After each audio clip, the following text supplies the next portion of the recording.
Greetings, traveler. I am Akira, a representative of the Twilight Society and the curator of these tales. Today, we will embark on a journey which is Genshin Impact, breezing through Teyvat Part 4.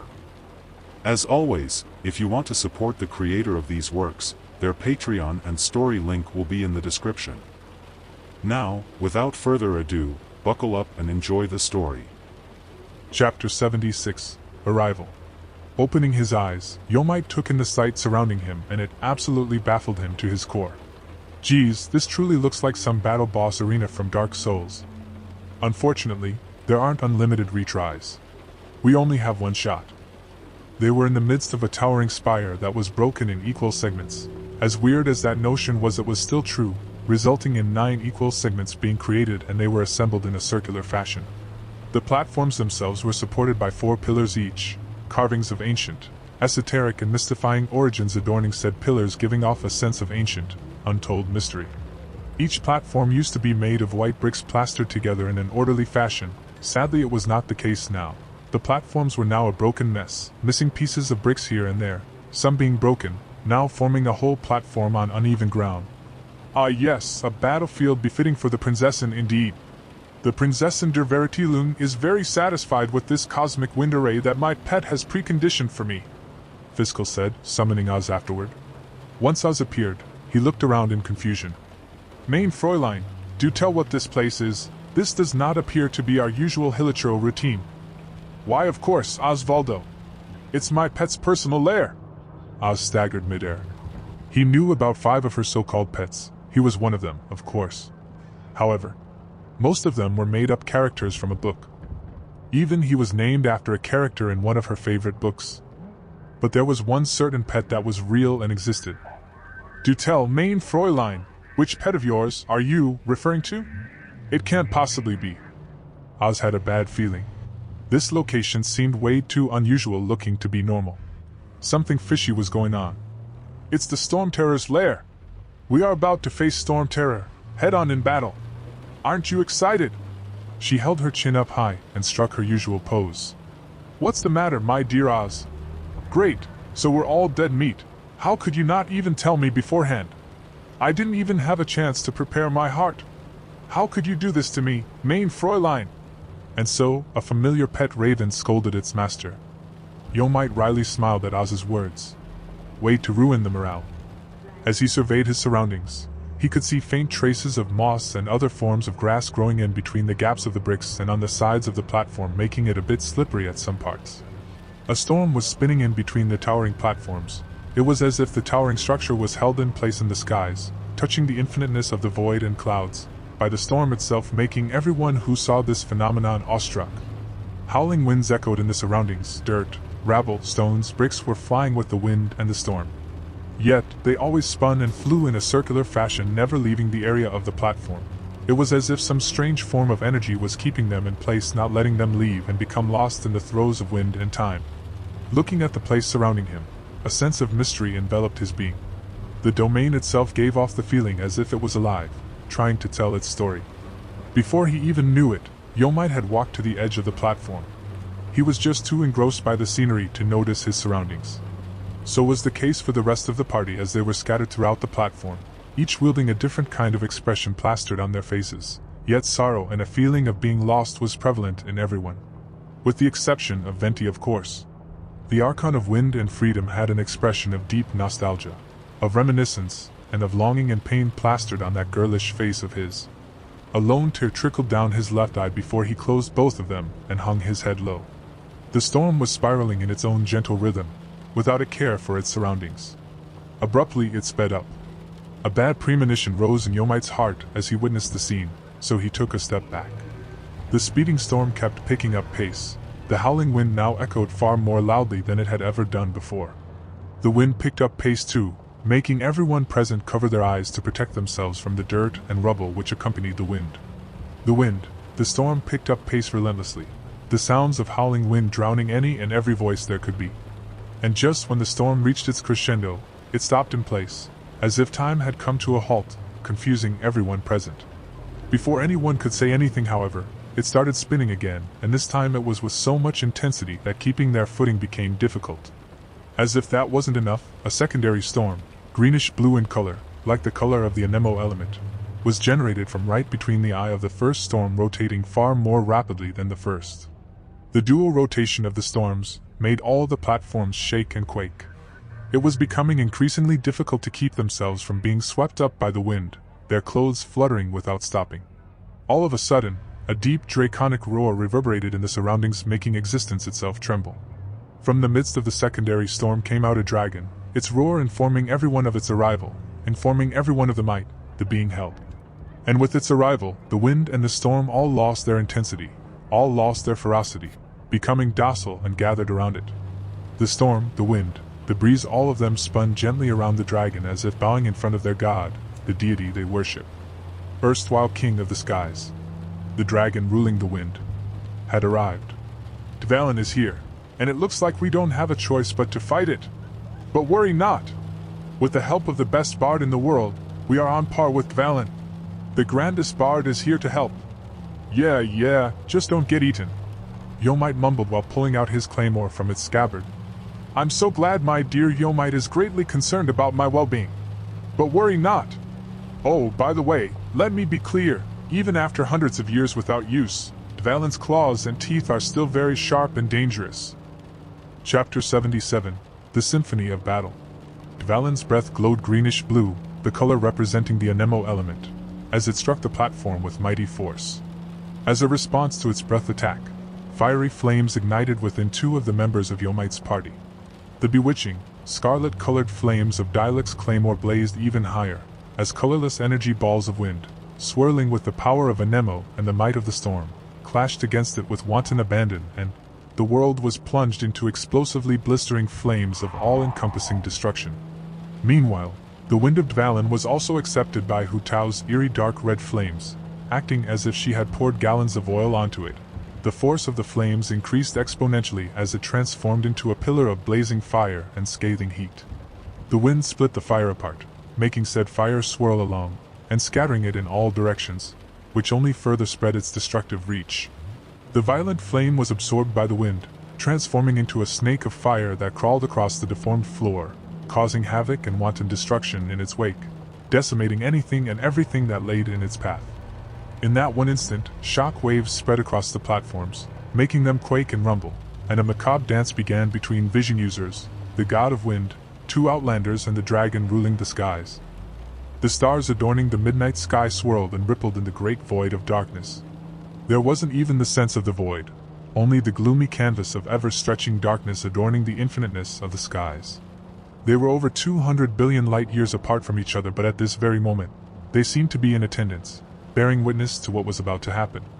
It was as though they were somehow grouped together by an unknown force, and their presence added something even greater to the murkiness, watching the fight that was about to begin. Though the sight was indeed spectacular, it was also insignificant.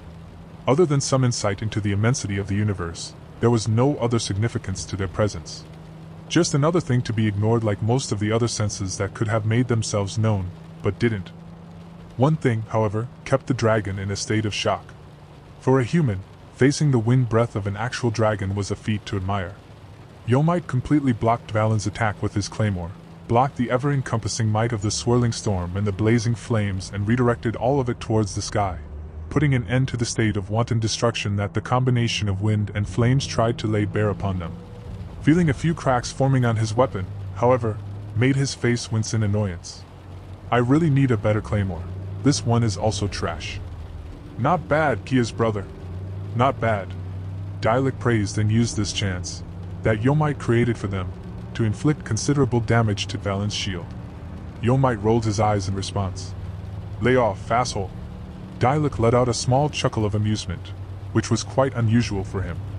He himself was surprised to see that he got along with Yomite so well. It's been quite a while since he enjoyed someone's company so much. Unlike the constant annoying provocations from Kia, Yomite seemed much more mature and calm. Maybe that's why he fancied him so much, or perhaps there was something else. Energy bombs swirled and exploded. This was no longer just a fight, it was now a place of annihilation for any lesser creatures who may have fancied the thoughts of intervening in between.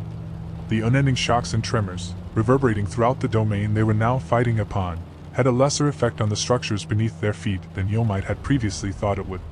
They were quite sturdy, far more than their ruined exterior put them out to be, and didn't even crumble after a few energy bombs from the dragon exploded above them. But he still didn't fully trust these platforms. They could disintegrate at any moment, making them all fall directly into the whirling storm that lay underneath, stretching further into the abyss he could see no end to. And he doubted that there was any way out of that. Once they fell, it was game over for them. Yomite stared at the dragon in front of him, and whispered in his mind the words that allowed him to see beyond. I want to know.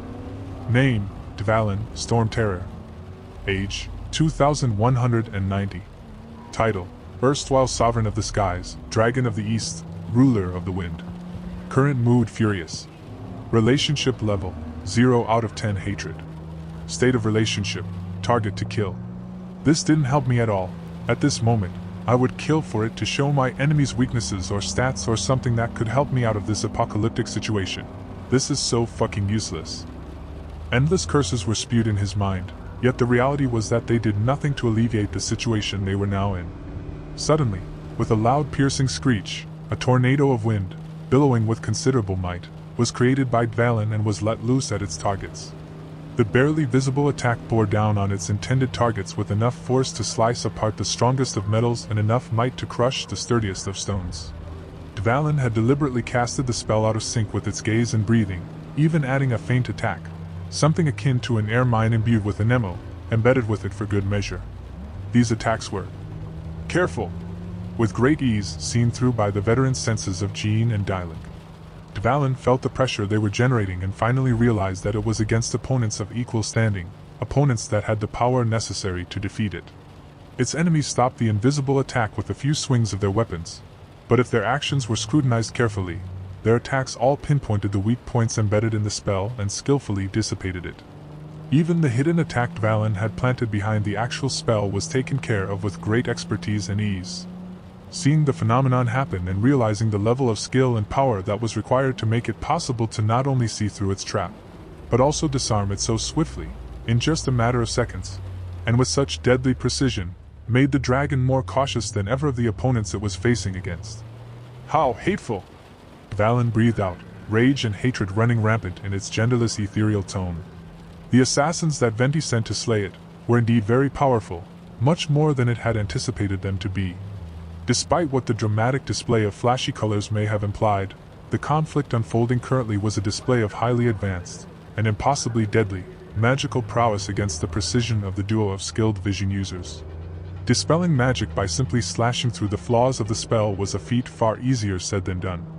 With the tip of her blade boosted by the power of a Nemo her vision coated it with, Jean had rewritten the composition of Dvalin's spell, almost instantly nullifying the spell in its entirety.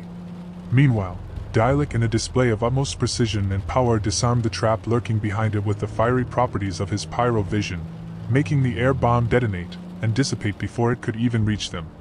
It could be said that no sane person would even think of doing such deeds when it came to a battle where they could easily lose their lives with the slightest of mistakes. Yet, here they were, doing things of impossibility with such ease as though they were taking a walk in the park, instead of facing the Sovereign of the Skies. Their teamwork was absolutely flawless, however, making sure none of their companions were hurt. When it came to fighting, Dylic and Jean were the apex of what Mondstadt had to offer. It could also be said that the Fatui, or rather, the country of Snezhnaya in general, had yet to declare war on Mondstadt precisely because of the existence of these two individuals. Of course, there were others in the mix who were equally as skilled and respected. Knights like Kia Alberich or Eula Lawrence who excelled in speed, power and skill. But the ex-cavalry captain Dylic and the acting Grand Master Jean had the most battle experience out of everyone currently present in Mondstadt. Even the Grand Master Varka, who went on an expedition, might have fallen a bit short when compared to the Dandelion Knight and the Dark Knight hero. Chapter 78. The Perception of Her Own Being. Hu Tao vaulted over the intense flaming pillar, created due to the elemental reaction with Dvalin's breath attack consisting of a Nemo element, and evaded the curtain of wind pressure generated by Dvalin's wings, by simply leaping backwards and landing a considerable distance away, in the platform, safe from the ongoing rampage. "Cross over! Tehi!" She commanded her little ghost familiar, a blazing spirit that she often played hide and seek with that also happened to be her only companion until recently. to decimate the opponent in front of her. The little ghostly entity answered her command.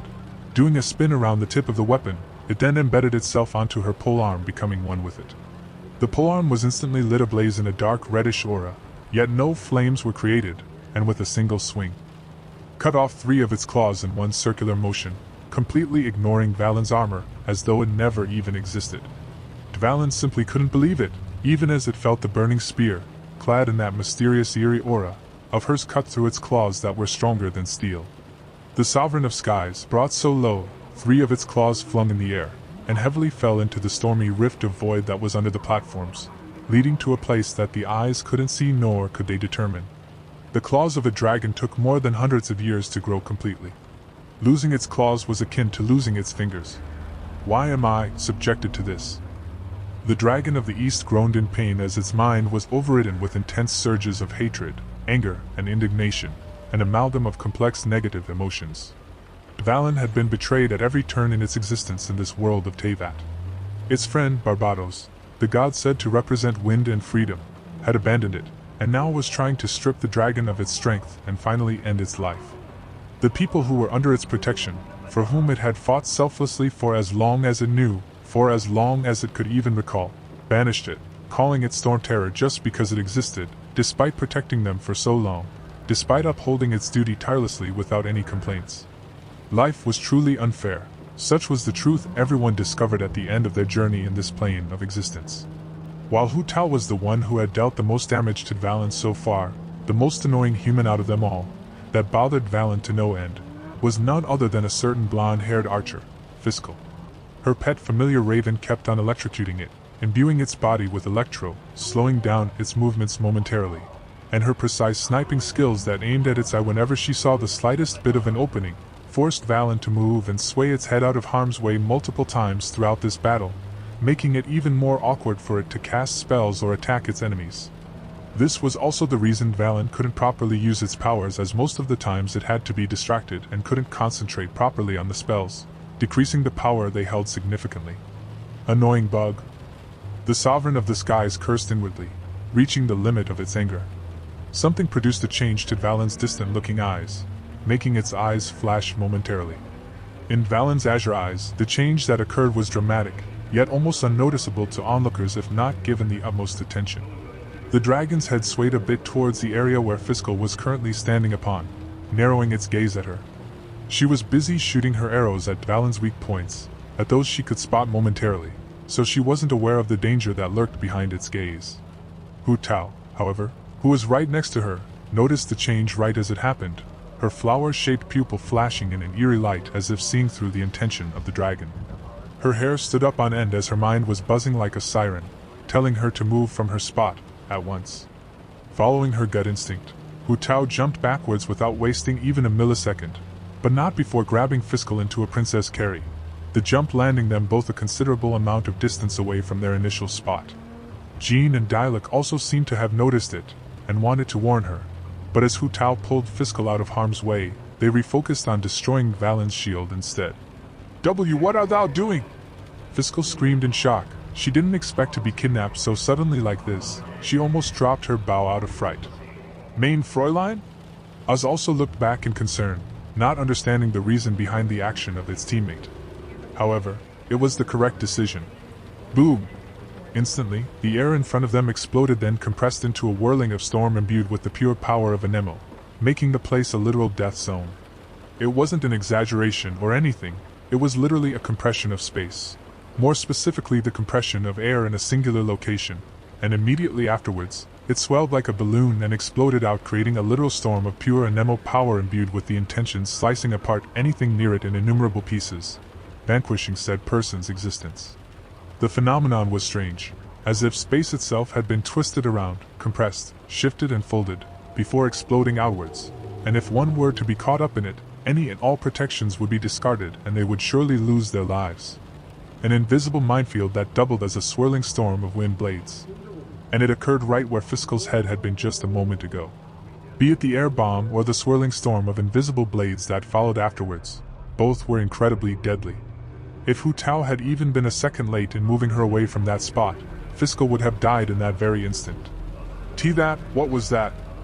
Still shaken with fear, the reality of her almost dying settling in ever so slightly making her legs weak, Fiscal asked in an uncertain tone. Despite having great eyesight, she didn't even notice a thing. In reality, the thing that exploded was another barely visible wind trap set by Valen, the same kind which Dialek and Jean disarmed not long before. They were seasoned veterans, so something like that was extremely easy for them to spot. And while Fiscal had plenty of experience with scouting, she relied on her vision and sniping skills way too much, and wasn't good in close combat, which heavily relied on reading your opponent's movement most of the time, leading to the situation that had happened. This could have been fatal. If Hu Tao didn't pull her away, that might have been the end of her journey in the world of Teyvat. Ever since she became a scout for the Adventurers Guild, she had been put in many dangerous situations before, more than once. However, this may have been the first time she had ever been in such a life-threatening position. Facing such danger showed her the cruel reality, that life simply wasn't just fantasies, books and adventuring with leisure, but actual hidden danger was prevalent in every corner that could have ended her story right there, and she would have no say in it. Bugs? The dragon of the east cursed in an angry tone. Dvalin, who had now spread its wings, was directing a look of hostility towards her, as it failed its attempt to get rid of the most troublesome opponent in this fight. Hulu! Are you okie dokie, Fiscal? Hu Tao's voice brought her back to reality. Why yeah, thanks. They were still in the middle of the battle, and she didn't have the leisure of relaxing, nor did she have the luxury of breaking down at the reality she became privy to. She motioned to Hu Tao to put her down and resumed her shooting. She had to do her part. Just like everybody else in this fight. Or else people might get injured, or worse, lose their life. The made-up persona of Prinzessin der Veritilum slowly fell apart, in the face of a true battlefield, and disappeared, for just this one moment. Right now, she was herself, doing her very best to help as much as she could, to do anything she could to ascertain victory for themselves. As she understood the ugly, undeniable reality that the cost of failure would be the life of herself, and everyone else in her party. Are you alright, Fiscal? The worried voice of Yomite broke her out from the melancholic trance that she was experiencing. She glanced at the young man, her party leader, who gave her a concerned look and waved at him with a slight smile, reassuring him that she was fine. Her gaze lingered on him for the slightest bit longer, tender emotions flashing in them, before she drew another arrow, once again, at the creature's eyes. Her arm, straining to hold the bow in place, still shaking ever so slightly, she fired. Her psyche was slowly returning, her gaze sharpening and her concentration and determination to win greater than ever. She won't let anything happen to her friends, but foremost, to him, as she realized something she never felt before. At the impasse between life and death, she can lose everything, yet it seemed she can't lose him. After he made sure Fiscal was okay, Yomite resumed chunking away the shield of Storm Terror. It seemed like an eternity had passed, yet they still couldn't get past its shield, although somehow, Hu Tao was able to deal massive damage to it for an instant. He had to rely on the trashy and feeble claymore of his, as the moment he even thought of using his cube ability. It was as if Dvalin immediately read his mind and interrupted him whenever it came to it, either by sweeping at him with its claws or leaning its neck forward to bite his head off. That was simply ridiculous. It truly seemed like Yomite's attack from a week ago bore fear into the roots of its being, making it extra cautious of his movements. Jean turned to her party members and signaled them to come closer, and once they did. Dandelion Breeze! Closing her eyes, holding her blade in front of her and parallel to her body, she invoked the wind's protection. Her vision lit up in the greenish-blue hue of the anemo element. Words gained power, power imposed on reality, as a swirling of gentle wind covered all the party members. The stones on the platform lit up as a circle encompassing the entirety of the party was etched in it, glowing with the power of anemo. And in that circle, a dandelion field filled with constructs of dandelions made up entirely of the anemo element bloomed gently, a breeze swirling around making them sway in their gentle rhythm. The petals of the constructs slowly separated, blown away by the breeze, and gently engulfed everyone. The next moment, small injuries, scratches and cuts anyone standing within the green-lit circle experienced was instantly healed, and the refreshing breeze regenerated quite a bit of the stamina they exhausted, making them refreshed and renewed for the coming battle. As for this battle, it was far from being over. Chapter 79, Uncertainty. Lumen was disgruntled. An utter feeling of helplessness had washed over her mind. It felt like her existence in this battlefield was completely meaningless, utterly useless, non-existent. perfect word to describe her significance in this battlefield. Her role was simply unfulfilled. Or rather, there was no role she could fulfill. She kept chanting her wind elemental magic, imbuing all the anemo power she could muster, in a desperate attempt to contribute to the fight. However, it was simply to no avail. Her attempts did nothing to alleviate the burden of her teammates, and in some cases, burdened them further, making her feel more and more useless as time trickled by. She wasn't physically strong enough to try and chip away at Valen's shield. In fact, she was the weakest among all the close combat fighters present in her party, a fact she was aware of. Moreover, the godly powers that she had accumulated over the length of hundreds of years of her travels had been sealed by the unknown goddess. That was also the perpetrator that kidnapped her brother, making her undertake this journey in the world of Teyvat, which made it impossible for her to use them. Even now, whenever she tried to invoke those powers that were so familiar to her once, she could feel nothing, as if her powers were a lie all along. Presently, the most she could do was to use the borrowed powers of the wind, the anemo element. But even with that, she couldn't damage Valen directly, as the dragon of the east was of the same element. In the land of Teyvat, it was an ironclad rule that beings endowed and governing over a particular element were immune to said element, which led to using that element against them utterly impossible and completely meaningless. Looking around, taking in the sights and actions of her teammates, she noted that everyone was doing their very best. Except for the useless god Venti, of course, who shot arrows at it once in a while in a carefree manner, all of which either bounced off of its shield or scales. He must have noticed her gaze as he grinned at her. The impish smile plastered on his girlish face was rather cute, but it only made her want to punch him in annoyance. It was kind of obvious he simply did not want to hurt his friend, Valen, and only boosted the speed of his teammates with his wind, imbuing the anemo element on their limbs and buffing their movements. Occasionally, he would make sure that no one was swept away by the shockwaves resulting in them falling off the platform. And if anyone was unfortunate enough to get caught in the shockwaves and fall, he would simply use the power of the wind to gently bring them back up, and they would return on their onslaught against the sovereign of the skies. Seeing this display of a useless god, who didn't even fight seriously and still be of help to her teammates, made her feel even more useless. Dialek and Jean were battling, disarming and destroying numerous wind formations and traps that continuously formed on the platforms, helping the others to not get caught up in them and get severely injured. Moreover, Dialek, with his superior strength, used his claymore, adjacent to his pyro vision, coating it with his scarlet flames of destruction, and inflicted massive amounts of damage to Valen's shield whenever he spotted a hole in its defense. Hu Tao, on the other hand, was fending off attacks that aimed towards Fiscal, who was persistently drawing arrows, shooting them at the creature, annoying it to no end. The party leader, Yomite, was currently focusing on avoiding Valen's attacks, to the best of his abilities, as the dragon put all of its attention on him for some reason. She could sense that it was hard for him, that he wasn't used to fighting, yet he was doing his best to distract it so that the others could chip away at its shield and injure the dragon. Everyone had their role. Everyone did a good job fulfilling it. Everyone did their best. Everyone except for her. She was just standing there, unsure of what to do, afraid of being in their way. She couldn't even act as bait and lure its line of sight, as most of its attention remained on Yomite. Despair was settling inside her heart. The reality of being useless to her friends, of being unable to help them, was gnawing away at her psyche. She didn't want to be alone again. She didn't want to be abandoned by her friends for being useless. She wanted to pull her weight. What do I do? What should I do? What can I do? She chanted away, desperately searching through her memories, hoping that she could find something, anything she could do in this situation. As she watched on, restlessly trying to find a way to help, a sudden memory sparked within her mind. Asterisk. It was a memory from way back, right after she and her party were returning home from defeating the Cryo-Regis Vine. Yomite was very interested in her ability, the one she borrowed from the Statue of the Seven. That's so cool! Imagine how many things you can do with the wind! He excitedly pointed out to her. Is it? Before, I just used it to throw away enemies that were nearby. It doesn't seem that effective or strong to me. Lumen cast her gaze down as she muttered, her low voice lowering further during the end. Yomite frowned at that and shook his head in disapproval. No! I believe there are many great applications for it. Like, a lot of them.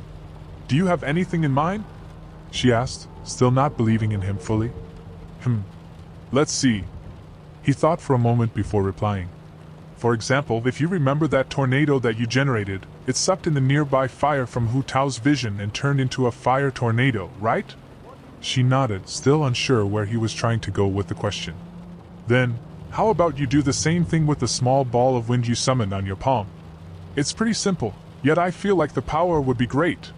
If you could focus the output to a single point, it could be very deadly. I wonder what a fire bullet propelled by the wind of yours could do. A bullet? What's that?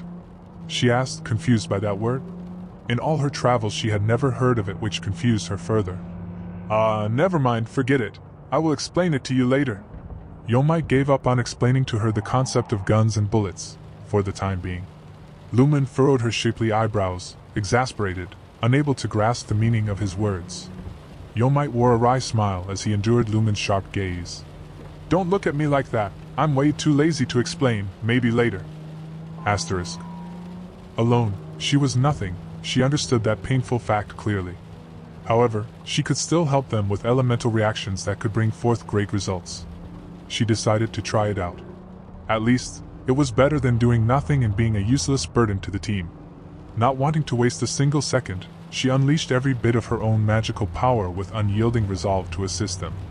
Grasping the wind's might, she formed a vortex of vacuum in her hand, the vortex swirling in a white spiral of uneven circlets. Just like the party leader in her memory told her, she aimed the vacuum at the towering flames, sucking them in and forming a ball of fire that rotated swiftly around the edge of her palm, the white spinning spirals turning dark orangish red adorning the color of the flames. It worked, she thought, as she gazed in disbelief at the spinning fireball in her hand. Scathing heat permeated in her surroundings, being emitted from the swirling ball of destructive fire. The flaming ball quivered violently, and she could feel her control over the wind slipping by the second. It could go out of control at any moment. She looked up at the dragon and noticed that it was still preoccupied with Yomite, who was desperately blocking its claws with his chipped claymore. It was evident that the claymore would get destroyed any second now, and with it, Yomite would be in danger. Understanding that she had to hurry, she started concentrating, imbuing more and more anemo power into the swirling fireball. Her golden-colored eyes shone in the light of the anemo element, and the swirling ball of destruction started spinning faster and faster, slowly gaining an unimaginable speed. She didn't stop there. Recalling more of the party leader's words, she started compressing the fireball to a singular point. It was hard, harder than anything she had tried on this land. Her control tried to slip multiple times, but she gritted through and slowly but surely compressed it to the size of her palms. The fireball throbbed and vibrated in a rapid, unstable pace. She understood that she needed to throw it now or else it would explode on her face. This will do, now is my chance, she thought, satisfied at the end product. Not wasting even a second longer, she ran towards the dragon, and with a small cute yell, thrusted her palm forward, twisting it at the end of her motion, making the vacuum, separating the circling vortex of fireball from her palm, explode with might, shooting it towards Dvalin like a bullet. Releasing it, the fire bullet sped off at a tremendous speed, far faster than any bullet could ever go. Anything and everything in its path, even the air itself, was disintegrated by its power, even slicing through Dvalin's wind barrier, surrounding its body, with ease. It struck right through to the dragon's clawed hand, once again, bypassing its shield completely, drawing fresh blood.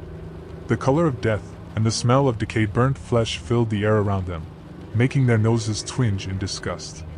It seemed like fire was a huge weakness to its shield, or rather, maybe it was just an instability which the shield couldn't detect and let through instead. Sizzle. A huge gaping hole in its draconic paw made Dvalin lose balance from the platform it was leaning against, forcing it to use its wings to fly above it. Screech! Lumen felt its angry, pained roar vibrate through her body and mind, making her almost faint. Thunder roared. Hellfire burned. Space itself trembled. She ducked back instinctively, rolling awkwardly as a result. The dragon's wind blades erupted in the place she'd just been, slicing everything around the area to countless pieces. Her hunch had been right. A sharp piece of rock, propelled towards her due to the aftermath of the exploding wind blades, scraped across her forearm. But she gritted her teeth against the pain and held onto her weapon. Blood trickled down, dripping slowly from her fingers along the hilt of her weapon. But she did it. She was of help. All of a sudden, flapping its wings rapidly, Dvalin disappeared from view, into the clouds. And in the next moment, It swooped through the center of the platform with its claws outstretched and its mouth opened, flying back up the next second. It forced everyone to dodge the sweeping attack by dashing towards the sides of the platforms in an awkward fashion. Everyone focused on Valen, circling the platforms high up. Looking at its agitated gait and screeches of pain, they understood that the final phase of their apocalyptic fight was about to descend upon them. Chapter 80. A second phase. Yomite felt the weapon in his hand breaking apart. A few more hits and he was sure it would crumble into pieces. Hence, he simply threw it away and quickly switched to his secondary claymore he had bought just in case something happened to his disposable one. Thank the Lord I did, or else I would be fighting barehanded now. Yomite thought and sighed in relief for thinking of possible contingencies. It saved him in this situation. Lumen's elemental resonance attack had managed to injure Valen greatly, and now Valen flew in the sky, silently observing its opponents while hissing in unimaginable pain. They couldn't exactly get to it, and even Fiscal didn't have enough strength in her arms to shoot the arrow that far into the air, without it slowing and falling down. Even coating her arrows with her electro-vision was useless. Not to mention, her arsenal of arrows was slowly running out. So, for a while now, everyone relaxed as a few minutes of truce took place between them and the Sovereign of the Skies. However, their peaceful time of recuperation was soon interrupted by an ambient singing of a female voice, and the sound of violins reverberating in the air, throughout the Trounce domain. The group looked up, towards the infiniteness of the star-filled sky. So did the dragon. It seemed as though the entire sky was singing, glowing and pulsing. The melody of the ancients flowed in the tunes of overlapping notes, produced by different violins, and was combined by the melancholic echoes of the soft yet harrowing tones of the female voice, amidst the confused gazes of the party. It was all a magnificent melody, a symphony of songs, an orchestra of instruments, all tied beautifully by the ethereality of the female voice. From the vast membrane of the infinitely dark, star-filled sky, the moon was singing, introducing a contrast to the ongoing performance, producing a vast spectrum of multicolored bright lights. There were so many shades and colors, so many varieties and contrasts, that no one would ever imagine that they were all adhering to the same tune, combining in a gentle harmony to complement the symphony of sounds, echoing throughout the entirety of the domain. It was a great concert, a concert full of righteousness and of great enthusiasm, of melancholy and of serenity, of nostalgia and of reminiscence, of longing and of acceptance. The stars twinkled in all of their glorious colors, strutting across the darkness of space without being anchored to the bottom of the nether, as the melody filled their beings. The songs gave tension to their surroundings, enthusiasm to their spirits, a sense of mystery to their psyches and a feeling of emptiness to their souls. The tunes picked up notes, the pitch turning higher and higher until it reached its crescendo, and the soft humming of the female tone rose in volume, echoing strongly, filling the minds of everyone present, as though indicating to them that the finale of their glorious fight was about to begin. Wait, what? Music! This is seriously turning into a Dark Souls boss fight. That dragon even got himself a freaking soundtrack! Yomite uttered in shock, disbelief echoing in his tone. He couldn't fathom why out of nowhere a song started playing like in the final fights of video games, which had dedicated soundtracks to increase the immersion of the games. Oh, how lovely! That's the Ballad of the Wind and Stars. How beautiful! Venti commented from the sides as though the phenomenon happening was a completely normal occurrence. Venti, explain to me how the wind can even sing like this. This is clearly a flag for the next phase or something. Attack Valen now before it transforms into the next stage. Surely, Venti was lying. There was no way wind and stars could sing like this. It was an unbelievable notion. I honestly have no idea where it's coming from. Maybe the sacred place of Celestia is enjoying the battle and they decided to spice things up a little. Who knows? But it sounds great, and that's all that matters. I almost want to join in with my lyre. The useless god spewed out some more useless things which answered nothing and made way for even more questions to be asked. Whatever even is Celestia? It sounds like something divine. Yomite muttered, surprised at the new term he just heard. Venti didn't answer him and instead, motionlessly stared towards a plasma laser that was coming his way. What are you standing around for? Damn you! Yomite cursed and simultaneously rammed into Venti with his whole body, saving him from the laser blast, which further extended and exploded behind them, finally chipping away some of the stones embedded in the platform. Holy shit, that was way too close. Yomite muttered with a sigh, relieved that they had dodged that disintegration blast. He could almost feel the plasma beam touching his hair for a moment, making him shiver in fright. Holy shit! Venti was confused by the string of absurd words he hadn't heard before. Huh? What is it? Yomite asked, his eyes still locked on Dvalin, cautiously scrutinizing the slightest of its movements for any signs of potential attacks. Oh, it's nothing. I've been thinking about this for a while now. I'm just surprised at the weird vocabulary you speak of. For example, a trap, next stage, second phase, and so on. But this one simply takes the cake. I'm so curious. Please do tell. How can excrements be holy? It doesn't really make sense to me no matter how much I think about it. He put a finger to his lips and contemplated, his eyebrows scrunching as he did so, making him look cute rather than the intellectual look he was trying to go for. So that's what you've been thinking this whole time? Focus on the fight. Jackass! Yomite spat out in anger and pulled away from him, while swiftly lifting Venti to his feet. Thanks for worrying about me. Tehi. Paimon keeps on telling you, but saying Tehi isn't funny, you tone-deaf bard. The little fairy complained in anger, but soon enough, hid into Lumen's pocket again, as she sensed a huge amount of energy coming from Valen's location. Chapter 81, Celestinum Finale Termini. Just then, Dvalin lifted its enormous head towards the sky. The energy gathered in the air soared to unimaginable heights along with it, twisting space itself with its power. Something terrible was about to happen. They could feel it in their bones. It opened its mouth wide, gathering all the energy in the air and its surroundings, focusing all of them around its beak-esque jaws, and then unleashed it towards the sky in a torrent of thin needle-like energy pulse bombs. The scene was almost as if droplets of rain were pouring, only inverted as it was going from the ground towards the skies. The sky lit up, as the torrent reached the darkened clouds, and numerous energy bombs started falling onto the platform, from the sky they were currently staying at, almost akin to meteorites falling from space. Its goal was obvious, to destroy the platform they were standing on, with unimaginable destructive power. The energy pulses hurtled downwards with unimaginable speed, randomly smashing into the platform and in the area surrounding them. The dragon's wind breath was almost silent compared to the loud sounds generated by the pulsing energy. It continued to breathe out wind and roar at the top of its lungs as it made its violent entrance. The ground was hot, like a furnace. Cracks formed like the webs of a spider throughout the platform as torrents of greenish-blue-colored flames of energy rained down from the sky. The air was so unbearably hot that it was searing the lungs of those who dared to try and breathe it. Despite it being a dragon of wind, the heated wind bombs it was hurling at them felt like scorching fireballs that could melt and disintegrate a human in a matter of seconds. Yomite's eyes narrowed in confusion, restlessness settling inside his heart, as the explosions around him began to grow more frequent, and showed no signs of stopping. Is it ever going to stop? He thought in worry. Droplets of sweat dripped down his face in an ever-flowing torrent. The heat was making his vision blurry. Venti was more than happy to explain the ongoing events. Aha! This is Dvalin's ace in the hole. Celestinum Finale Termini.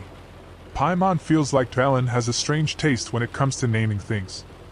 The group agreed with her while Venti just laughed. Not really. I named it for him just now. Seriously. Literally everyone voiced out in disbelief. Yep. But anyway, the energy flooding out of the fissures is hot.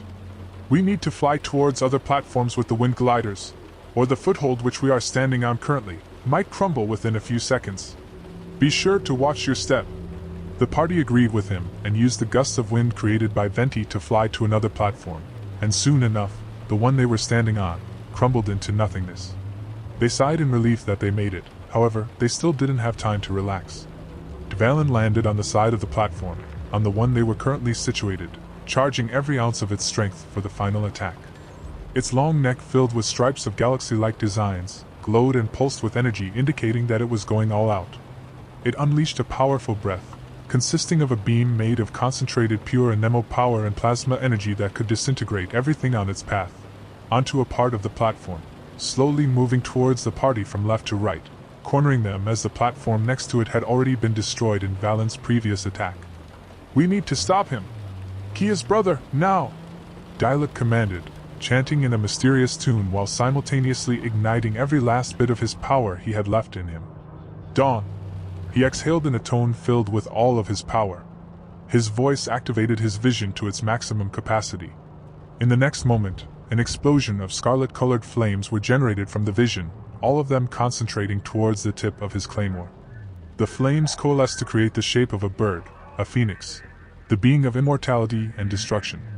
The construct as if alive flapped its wings, a screech resounding from its flame-adorned beak, and Dialek, not wasting any more time, hurled his claymore, slashing it towards Dvalin's mouth. This action led to the phoenix to fly directly into Dvalin's breath, the flame-made construct striking precisely at its mouth, wrestling with the dragon with its flame-adorned claws, blocking the attack for a few seconds. A chance was created. A chance to finally grasp victory. "Geez, could you stop calling me that? How annoying!" Yomite berated, grasping his claymore tightly, and noticed the spot just under the dragon's neck, where the barrier seemed to be barely holding on. With a diagonal swing, he bore the claymore down into its neck with all the might of his body, the tattoo of the fallen flashing red for a second. Victory or defeat. All will be decided in the next clash. Chapter 82, Removing the Blood Clot.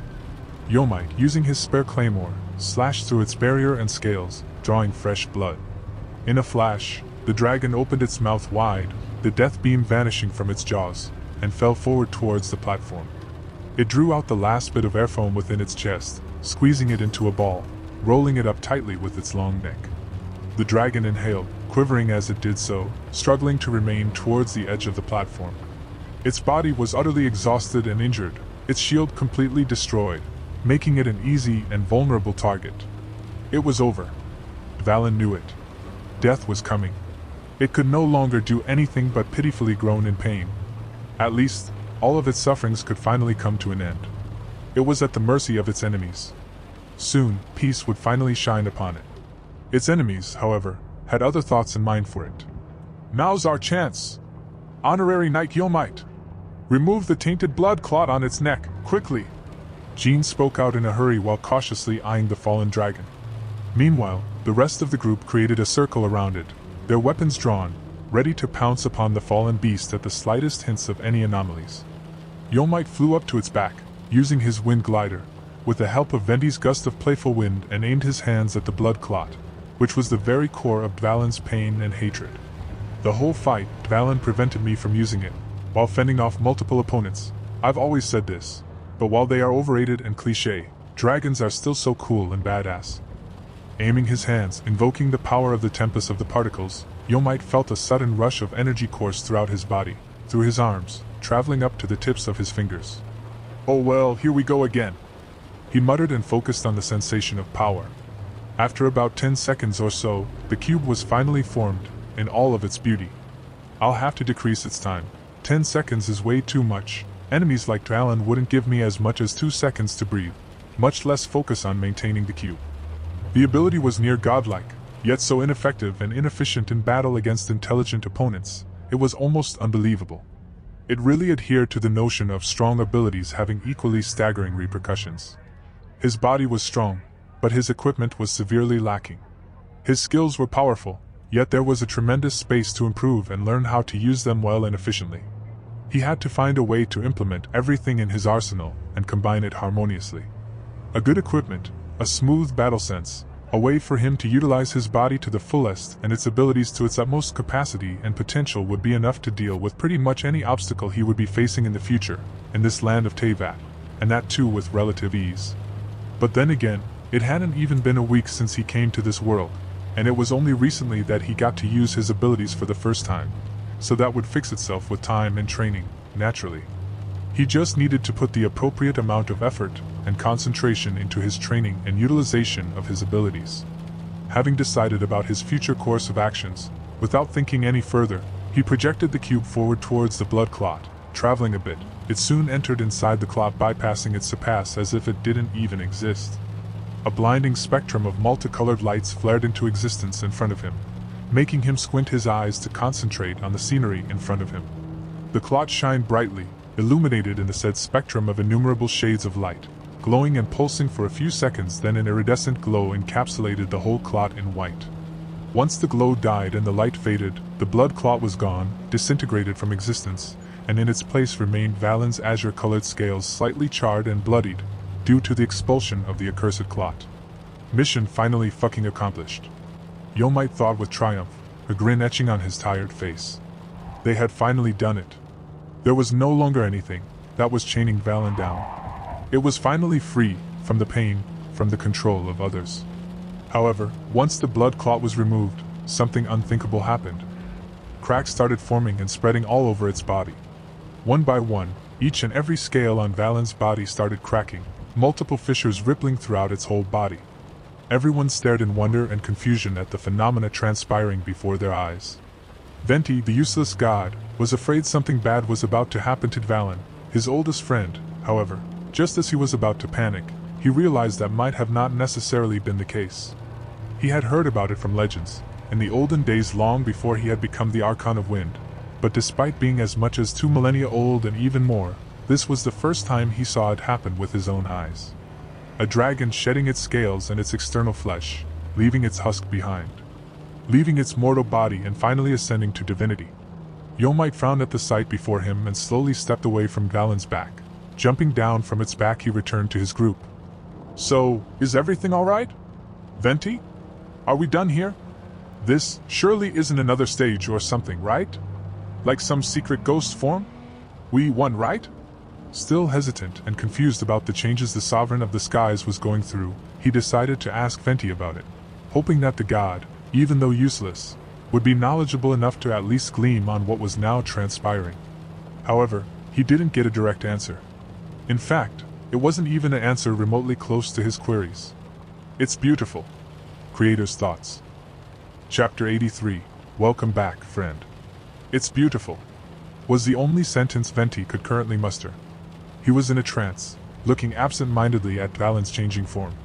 He never would have thought in a million years that Valen would ever manage to reach godhood, yet miraculously it did. It was able to achieve the unachievable. "Barba, TOS.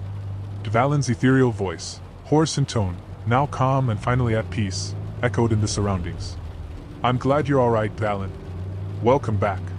The bard wished to his friend with a smile etched on his beautiful face.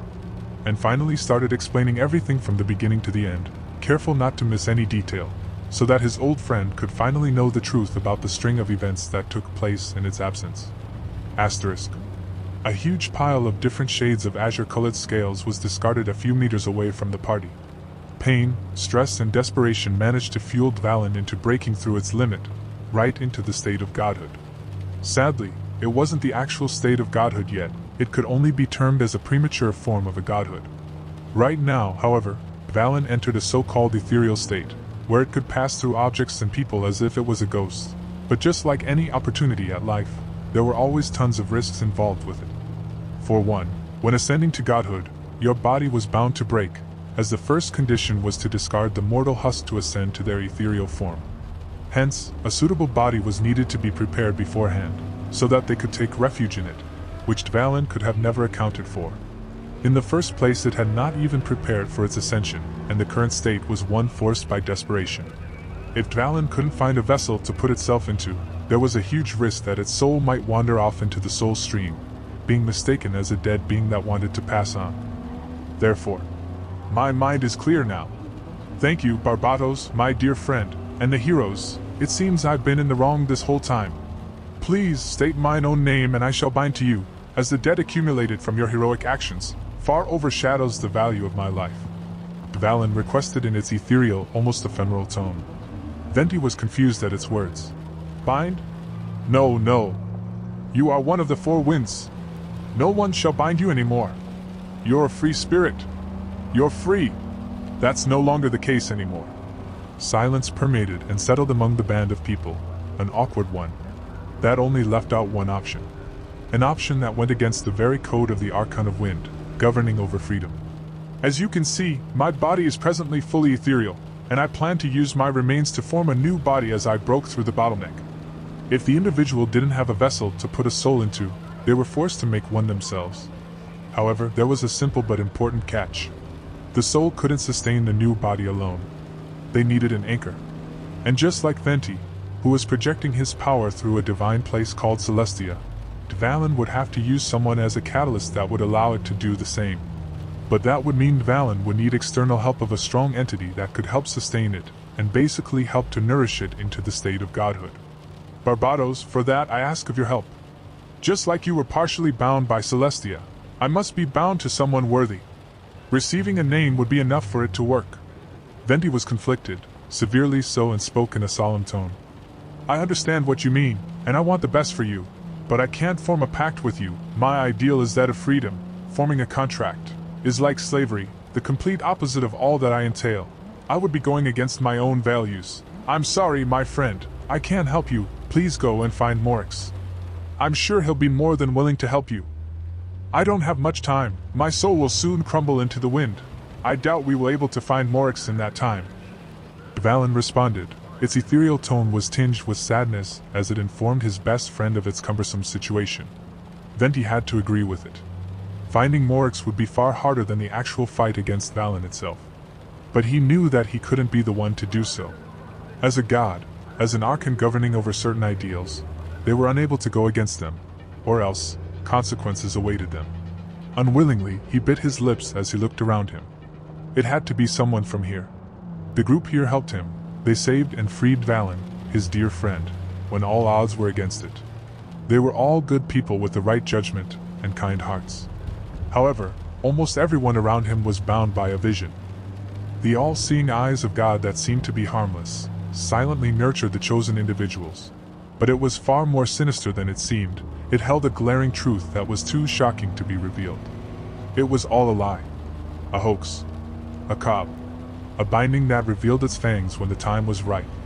Which could prove to be troublesome for Valen in the future, in its journey to attain godhood, and may even strip it of its life. So the master of the contract couldn't have been any of the vision bearers. Chapter 84. A Dragon Girl. Finally, Venti's gaze landed on Yomite and Lumen. Outlanders, please, save Valen. The useless god pleaded in despair, begging for its best friend's life. At his words, Lumen looked away to the side and started whistling, while walking behind Yomite, trying to hide her small childish frame behind his tall muscular stature. Oh. Yomite frowned at her unusual behavior. This was very much unlike the Lumen he knew, who was the first to present herself in case of any adversity or pleading of help. They were putting him up on the spot again, for something he didn't want to do. Please, party leader, give it a name. I would be a poor choice. I know that myself. Lumen whispered to him, sadness lacing her tone. In Lumen's mind, she had trouble taking care of herself and Paimon. She couldn't adopt a dragon under any circumstances. As much as she wanted to help, and she very much wanted to, she knew that reality was different from what she desired. She didn't have much money, and neither did she have the patience or skill to care for a dragon. Which only left the remaining unfortunate soul, said soul being Yomite himself. Isn't it a bit too cliché? Why me? Why do I gotta give it a name? Yomite whined in his mind, indignant at the burden he was being imposed upon. Looking over at the floating soul that was now, almost see-through, that was seemingly looking at him with hope and expectations, as if it was about to disappear any second now, he sighed in a dejected manner. But then again, having a dragon pet might be great. I would get to fly whenever I want, and leaving it to die would be just way too anticlimactic after everything we did. Let's just do it. Consoling himself with those words, he looked towards Valen with determination. He pointed his finger at the ex-dragon of the east and declared, Your name shall be, Iris. Yeah, Iris. The name symbolizes royalty, wisdom and valor, a perfect fit for a dragon. Valen's, now named Iris, ethereal form seemingly bowed in midair. As you command, my lord. Name Iris accepted. Generating. Generating, what now? He thought he heard wrong. The ethereal form of Iris swirled and combined together with the remains of its azure-colored scales. Its flesh hazed in black, its see-through eyes were casted in a purplish haze. Its long ethereal form swam through the air, drawing the scraps of its scales with it as it passed by. All of it combined into one spot. The haze and smoke blocked the sight of what lay inside. Once the smoke cleared out, a tall and voluptuous naked beauty could be seen kneeling on the ground. Iris had an angular oval-shaped face. A thin and cute nose was complemented by thin yet plump dark white-colored lips. Her eyebrows were of a greenish-blue shade, contrasting with her eyelashes which were azure in color. When it came to the matter of her eyes, it could only be described as abyssal black. Different from humans, the entirety of her eyes were of a dark black color, darker than the darkness of the abyss, and only the pupils were a contrast to it. A spiraling pattern akin to that of a swirling storm adorned her eyes as the shape of her pupils. She had long greenish-blue hair tinged with streaks of azure at the tips. 2 dark blue horns were sticking out from the sides of her head through the locks of her hair. Her skin was of a pure milky white color, a contrast that separated her from humans, indicating her identity as a humanoid creature. While both her hands and legs were covered in multiple shades of azure-colored scales, the insides being darker while the outsides were of a brighter shade. A long line akin to a thick vein was lodged in the outside part of her hand, starting from her shoulders and ending in the back of her hand and connecting to a diamond-shaped crystal lodged in both hands. Dark azure-colored scales could also be seen in her voluptuous breasts, covering her nipple and areola, while a V-shaped scale hid her nether regions and dick butt. The scales covered her private parts, making the impression of her being naked a bit skewed. It's a jackpot. Hell yeah! This is so much better than flying. A dragon girl. Yomite almost shouted out in excitement, his eyes eagerly taking in the sight of the draconic busted beauty. But before he could fully relish in her beautiful form, his eyes were covered by Fiskal's hands. Don't you dare look at that Fetty Coo! Those jugs are just lumps of fat. Nothing more! Yomite wryly smiled at her remarks. Girl, you're not even the one that's naked, and you're still covering my eyes. Jean was the first one to recover from her trance, and quickly covered Iris' body with her cape. She wasn't actually naked as her private parts were covered, but her skin was still showing a bit too much to be called comfortable. So, covering her was a necessity. TWR Kate. Thank thee, Mastar. I shall never ever forget this debt. Her voice was raspy, as if she ate sand on a regular basis, the raspiness of her tone almost making their ears bleed. Her vocal cords were created just now, so it was a miracle she could even produce any sound at all. She'd need some time to get used to talking with those new sound-producing organs. What is up with her throat? Dear God, I almost understood nothing. Chapter 85. All over, all good. Iris inspected her body. The body of a female. It was a new feeling for her who previously didn't have a gender. She put her hand on her chest and jiggled it up and down. She looked up at Yomite and frowned. Mastar, I'm W. Reed. I might be a bit big in the chest area, she said in her grating raspy tone. I'm ashamed as thy slave to be so bacon-fed. Once the time cometh, I shall changeth into a better body that fitteth your needs, she promised in a solemn tone, completely unaware of the effect of her words on a certain prinzessin. Upon hearing that, something in Fiskal snapped. You Fetty Coo! Fetty Coo! Ich word Dane brust abskniding you in die Sie dan Essen, du Fetty Coo! She grumbled under her breath with some hostility, gritting her teeth as she did so. Yomite put a hand on Fiskal's head, stroking it, calming her down. Or rather, making her expression switch from a frown into that of shy embarrassment and slight satisfaction. He immediately found Iris attractive. Not only was she tall, her curves and breasts were also big. She really fit all his fetishes to AT, especially the MILF aura oozing out of her was absolutely to his liking. He nodded politely and suppressed a smile. No, you look great. Honestly, couldn't be better. After everything was said and done, Vendi went on to explain that he heard in legends that depending on the name sounding feminine or masculine, the body of a dragon, undergoing godhood, would change its shape, and since Iris was more of a name for females, it turned out Valen turned into one as well. Asterisk. Now that the Storm Terror crisis had passed, the skies above Mondstadt were clear once more. The gloomy aura of storms was replaced by the sunny aura of blue skies. However, the memory of facing Dvalin in the sky amidst the domain standing on the swirling of storms was ever so vivid in his mind. He would have to get much stronger and more skilled with both his weapon and his abilities for the upcoming future. Iris, the ex-sovereign of the skies, was really knowledgeable and taught him a lot about Teyvat and the general lore of the world. Although, unfortunately, it was still quite hard to understand her words, as she wasn't used to speaking or using her vocal cords properly yet. Sometimes it was so harsh he thought he'd really bleed from his ears. Not to mention, there was the fact that being a millennial-old dragon made her unable to understand the common sense of humans. She refused to wear clothes as she hated how it felt on her skin, as if there was an extra weight shackling her body, and ran around the room buck naked. The girls in his team had to teach her how to dress, use toilet, and act in public. And so on. The list was incredibly long. There were many issues, but they would get fixed with time. Hopefully. Anyway, even as she had trouble speaking, it didn't stop Yomite from asking her a few questions. even though he had to always take into account the danger of being induced with brain damage because of her raspy tone. And somehow, jumping from one topic to another, they got to a subject regarding living beings. Apparently, a living being's lifespan was determined by the distribution percentage of two components composing its existence: the physical body and the ethereal body. The higher the percentage of the ethereal body, the closer the organism was to be termed as a Holy Spirit, and thus, their lifespans were far longer, and so was their chance of attaining the state of godhood in the future.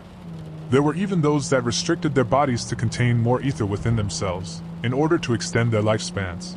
But Iris only met such a crazy alchemist once in the entirety of her long lifetime. From what she explained, all humans had about 50% physical body and 50% ethereal body. Gods like Venti had 5% physical body and 95% ethereal body, and they could shape-shift at will, changing forms, genders, species was but a matter of willingness for them. Although Venti had stated that he didn't feel the need to change his appearance, so he stayed the same throughout the millennia. Usually, dragons had about 20% physical body and 80% ethereal body, but with the case of Iris, she managed to break through the bottleneck to unleash her true form, and her ethereal percentage rose all the way up to 95%, which meant she was basically immortal when it came to aging. The thing she found fascinating, however, was the fact that Yomite also had the same percentage as she currently held, despite being just a human, which was simply weird and incomprehensible to her. There was no doubt he was human, at least he smelled like a human, but his composition was akin to that of a god, making her more and more interested in this master of hers. That was also the reason she chose him as her master, rather than someone like Dialek or most of the girls who were nearby, as they were only normal humans. More so, they were vision holders, which also would be detrimental to her in the future. He was the best chance out of everyone to nurture her to her ideal goal, and that too in the shortest possible time. Lumen and Venti were also one of the choices, but they declined. Chapter 86, Epilogue.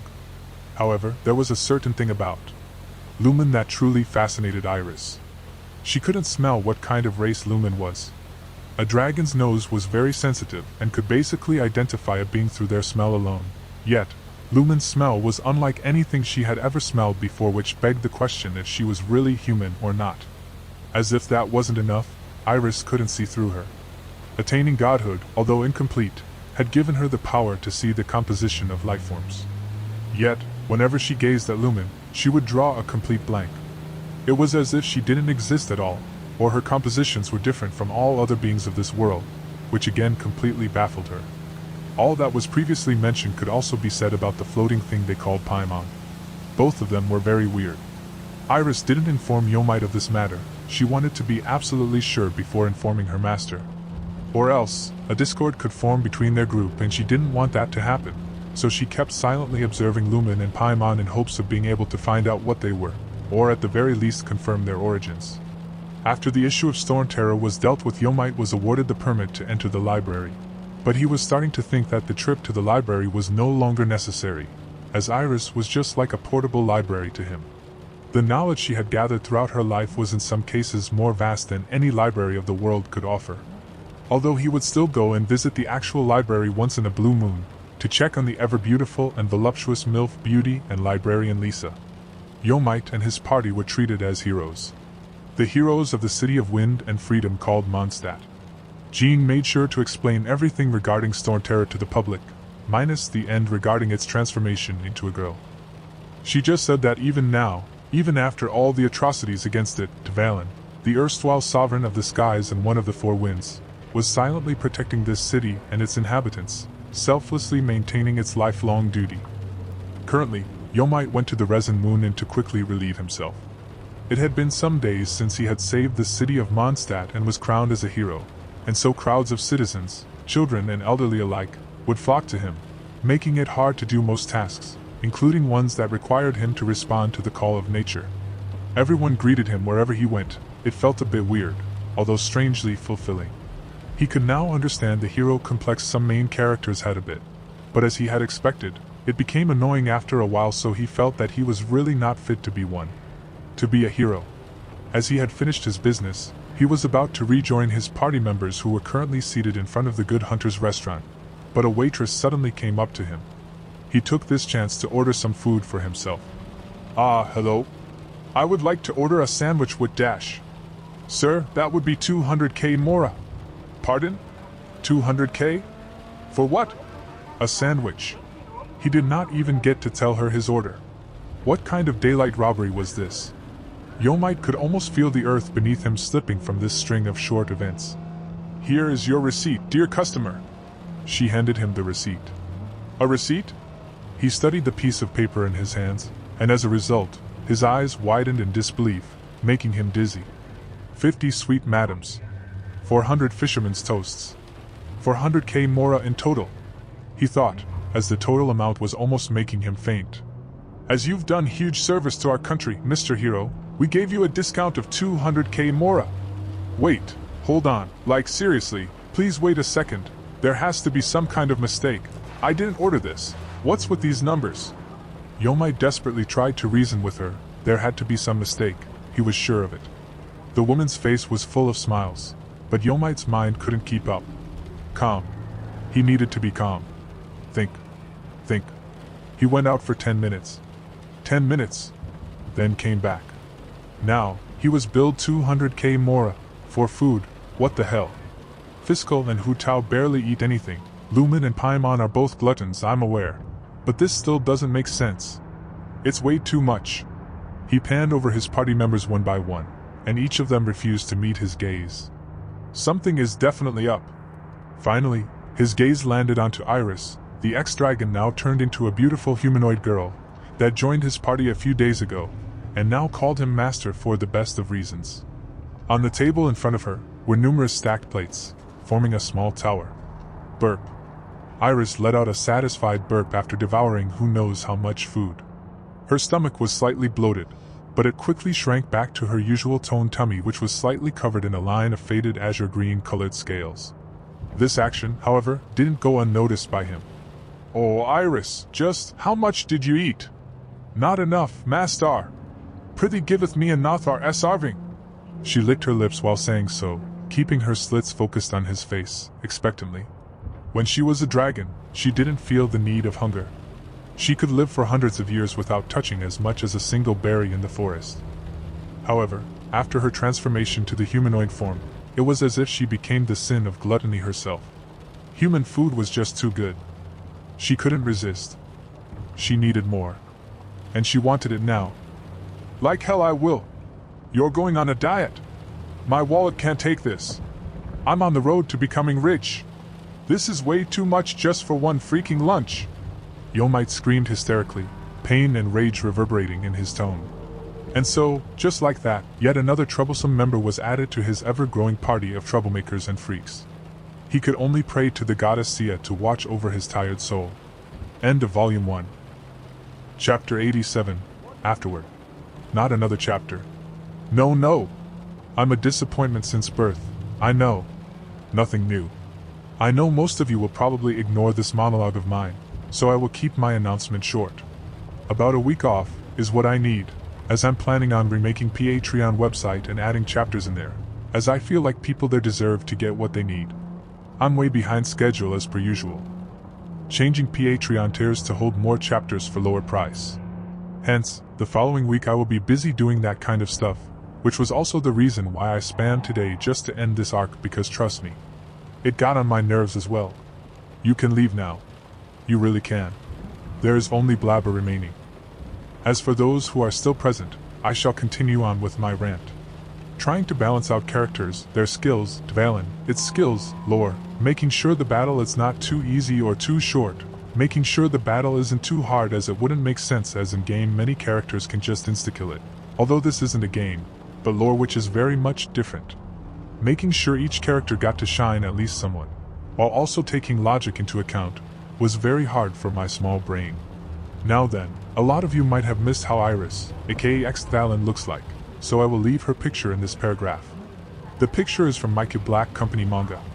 One of my talented acquaintances colored it for me, for you guys as well. I would really like to express my gratitude to everyone who has followed me up to this point. Chapter 88, Volume 2, Prologue. The city of Liyue, one of the 7 nations of Teyvat. A bountiful harbor that lied in the east of Teyvat. It was the city-state that worshipped god Morix, the Geo-Archon who sometimes took on a form of a dragon. Just how many gifts from the Geo god lay in wait amongst the rocks of Liu's mountains? Unlike in Mondstadt, where the god of wind Barbados didn't show his presence at all, Morix on the other hand, showed itself at least once per year as a tradition, to bless his country and make all mortals bow to his excellence. Towering mountains stood tall and proud alongside the stone forest, that, together with the open plains and lively rivers, made up Liu's bountiful landscape, showing off its unique beauty through each of the 4 seasons. The establishment of the harbor kicked off Liu's seafaring trade. As the Teyvat's largest market harbor, the sheer amount of goods that flew into and from it was simply incomparable for other ports. "We're here," Hu Tao cheerfully announced. She was finally back in her hometown. Yeah, just don't run off too far." As they arrived into the grand city called Liu, Yomite looked around in awe and took in the view. The place was truly beautiful. While the weather was quite hot and unpleasant, he was glad he came to Hu Tao's hometown to finally witness it in its full glory. Everything was going great. Until... "You dare question my integrity? Scram! Humph! My father shall hear of this. Prepare to have your limbs broken."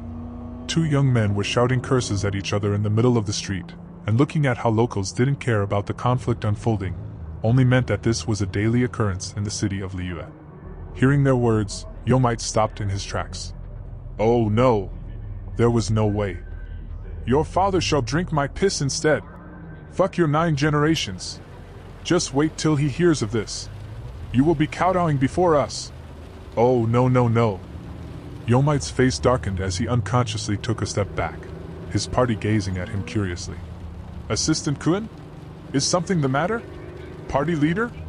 I want to leave. I want to go back to Mon. Can we go back? Please, I'm begging you." "Leave? But we just came." Hu Tao frowned. "I want to show you around." "No. We aren't entering this city. I'm going back. This is full of young masters, I can already tell."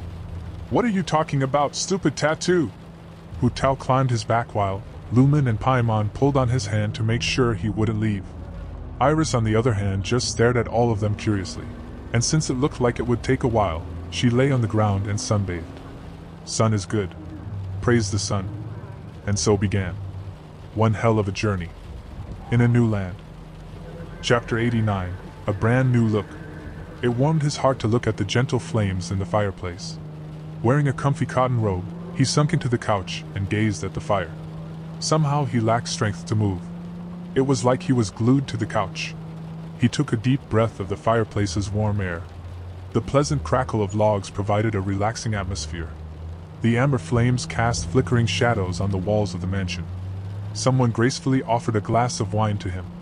"This is the wine of the highest quality from Dialec's Tavern, party leader, the dandelion wine." Lumen, who passed the wine to him, said as she sat beside him with a wine glass of her own. He took a sip of the wine swirling in his glass. A smirk appeared on his face. "It's delicious. I'm starting to like him more than Kia, not that I liked him to begin with." Lumen also couldn't withstand the temptation and followed suit. "Delicious.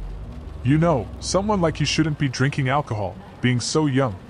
He teased her, fully knowing she was way older than him by a long mile. The Tempest of the Heart couldn't exactly identify her age, but the first number was 9 and there were still at least 2 or 3 more digits after it. "Party leader, not you too." She pulled the wine glass closer to her, protecting it. "It just tastes so great. You're like my brother in this regard. He also never allowed me to drink, saying I was too young, when in reality he is only 5 seconds older." 5 seconds? Can you believe that? Not fair. Yomite let out a wry smile. Lumen was indeed a woman of few words, at least she usually was, but once she took even a single sip of some beverage, it was as if her personality had completely reversed. Her extroverted switch was turned on, and once it was, there was no stopping her. "You should have seen me when I was with my brother. I was such an annoying leech of a little sister, I should have learned some skills from him." Her true nature was that of a dissatisfied auntie that loved to complain about the simplest of things and compare herself to everyone around here. I saw a good-looking girl with a nice butt today.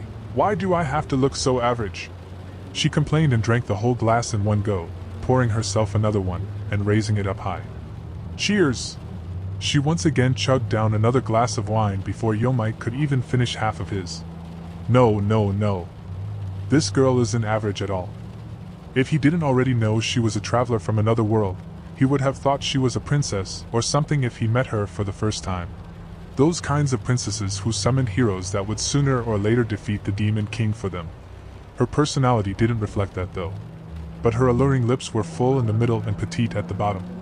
Her curly blonde hair was down and shimmering in the light of the fireplace. Her yellow eyes shone like gold when she gazed at him from the side. Truly, like a princess. She didn't talk about herself that much. All he knew was that she was a being close to a god and that she was stripped away of her powers by some unknown, and presumably much stronger entity. That much was known, even from the story told by the goddess Sia. Party leader?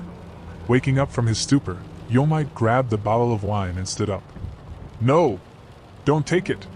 She reached out for the bottle, but slipped and fell face first onto the ground. The empty glass in her hands fell with her, but luckily dropped on top of the carpet and didn't break. Once she laid on the comfortable cold floor, her vision slowly turned hazy and soon enough, she started snoring away. I believe you've had enough. He sighed and put a blanket over the now dozing off Lumen. He thought life in the mansion would be better, but that wasn't exactly the case. At all. 3 months had passed ever since he came to this world, and Yomite was finally living comfortably in his newly built villa which was stationed in the vicinity of Mondstadt. Together with Hu Tao, Lumen, Iris and of course Paimon. And even Fiscal had decided to pack her things up and pick a room in the mansion as her own.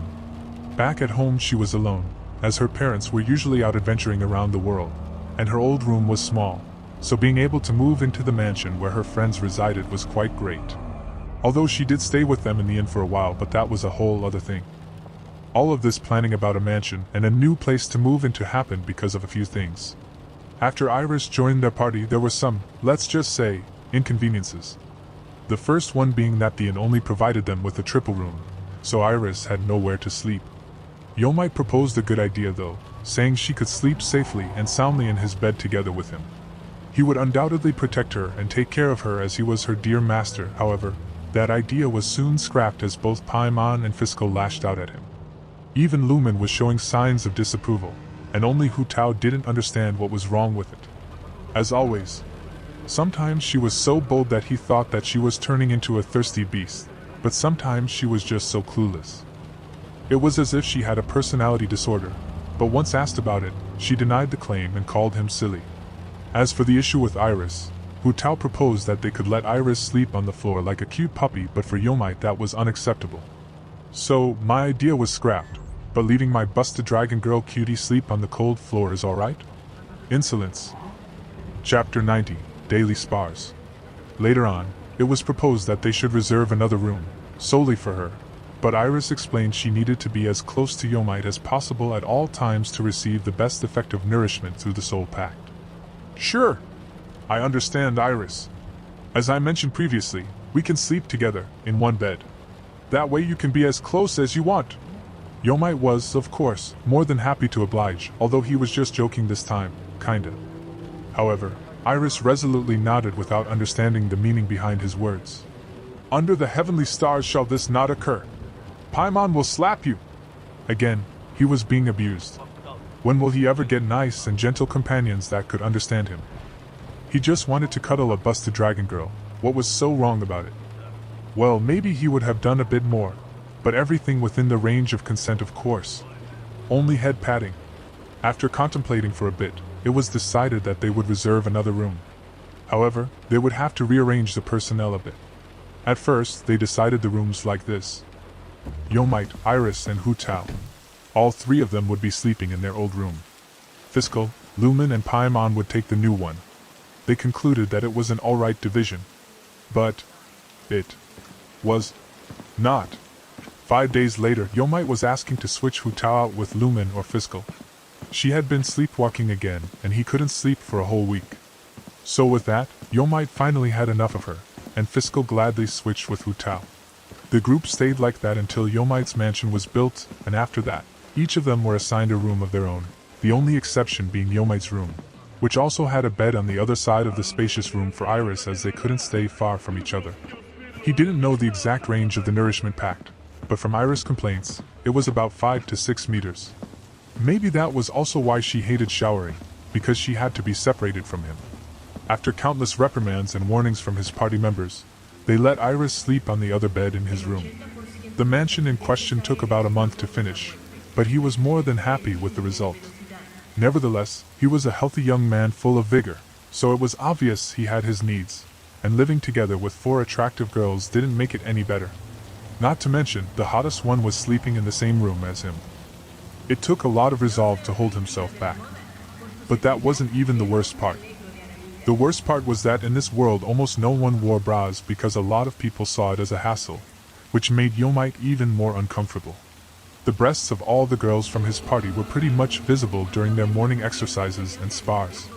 Little buds were usually poking through their clothes, and their sweaty, lustrous bodies generated way too much sex appeal. Even someone like him had a hard time not to stare, which also resulted in him getting clapped in most spars. The person who proposed these daily training spars was surprisingly Lumen. She felt her skills were lacking and wanted to improve as much as possible. In order to find her brother, she needed as much strength as she could get, and she felt like this was the way to increase her skills exponentially. Lumen's clothes during their spar were conservative, so you would think that it wouldn't be a problem, and yet, he could still clearly see the shape of them. Fiscal was, as always, an eye candy, no matter which part of her body he looked at. Gorgeous face. Perfect thighs. Unbelievably huggable but great figure. And the way she dressed was, in his words, simply amazing. Her clothes left little to the imagination. She was simply an exotic, cute and alluring-looking girl. It made him happy that such a gem of a woman was silently crushing on him. At first, when Fiscal said she wanted to join the training spars, the group was confused. They didn't understand why. She was a support archer, after all. She could just train shooting next to them, while they sparred. Why did she feel the need to participate in hand-to-hand combat, or melee weapon battles? It turned out that she had a bone to pick with the ex-Valen that almost blew her head off during the dragon fight. And it was time for her revenge. She said this, but it was evident that she simply felt like she lacked actual combat experience, and wanted to improve her weakest side, which was close combat, to be of some help as well. However, she was utterly demolished by Iris, whom she had challenged. The first time they sparred, if it could even be called a spar, was so painful to watch, you could define it as her being clapped. Iris simply swatted Fiscal away like a fly and Fiscal didn't get back up, only groaning on the ground in pain for a few minutes while waving at her friends, saying she was alright. That was their first bout. Iris was reprimanded and Yomite told her to hold her strength back, as this was just friendly competition and training. From then on, she sparred with Iris on a daily basis, getting her ass kicked multiple times throughout the day. In the case of Iris, she was usually sparring naked, meaning she didn't put any kind of clothes on herself, and the only thing covering her private parts were her scales. They were actually retractable, meaning that she could freely control all scales on her body, to even form a helmet or an armor of some sorts to cover herself up fully, which was also proposed as an interesting idea by Yomite. Anyhow, out of all of his party members, Hu Tao was the biggest issue for him. Fights with her were hard, in multiple ways. Her mastery of the spear and hand-to-hand combat level was way beyond anyone in their group. Yomite concluded that she was currently the strongest person in his party, when it came to high damage output, strength, speed and precision. Chapter 91, Archons. Yomite even dared to say Hu Tao could probably beat most people from Mondstadt in a fair match. Then again, he didn't meet that many strong vision users of Mondstadt, so he wouldn't know, he just got the feeling. It wasn't just her speed, the strength behind her attacks was terrific too. Each swing of her spear had a devastating amount of power behind it. Not to mention her weapon mastery technique. She wasn't just proficient with a spear, she could use other weapons just as well, yet she preferred the spear as it was taught to her since childhood. She even used his claymore, and showed him multiple stances he was currently trying out, and he could tell each of his swings were much faster, and much more stable than before. He had never sparred with any of his teammates before, so Hu Tao was the first one. And let's say, it did not go well. He found himself lying on the grass before he could even blink. It was that bad the first time. Now, he could generally put up a fight, but it still wasn't enough to beat her at all. Freaking monster, what is up with the power levels in this world? They make no sense. How was a god like Venti so much weaker than any vision user he met? Speaking of Venti, he disappeared a few months ago, and no one had seen him. The last memory of him was, let's just say, weird. Roughly 2.5 months ago, about a week after the Dvalin's fight, Yomite was in the church of Favonius, asking around about gods of this world. "Ah, hero, so you're interested in multiple religions?" "Yeah, you can say that." Replying to the nun, he scratched the back of his neck. It was still quite uncomfortable to be called a hero. The nun in front of him basically covered all 7 Archons for him, but that was about it. She didn't know any other gods. Sia wasn't among them, and neither were any other gods mentioned. The 7 Archons were the 7 gods who presided over the 7 nations of Teyvat.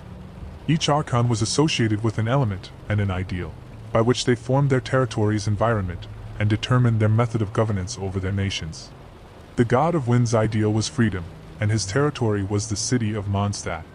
Rex Lapis, or Morix's ideal, were contracts, and his territory was the city of Liyue, the place where Hu Tao came from.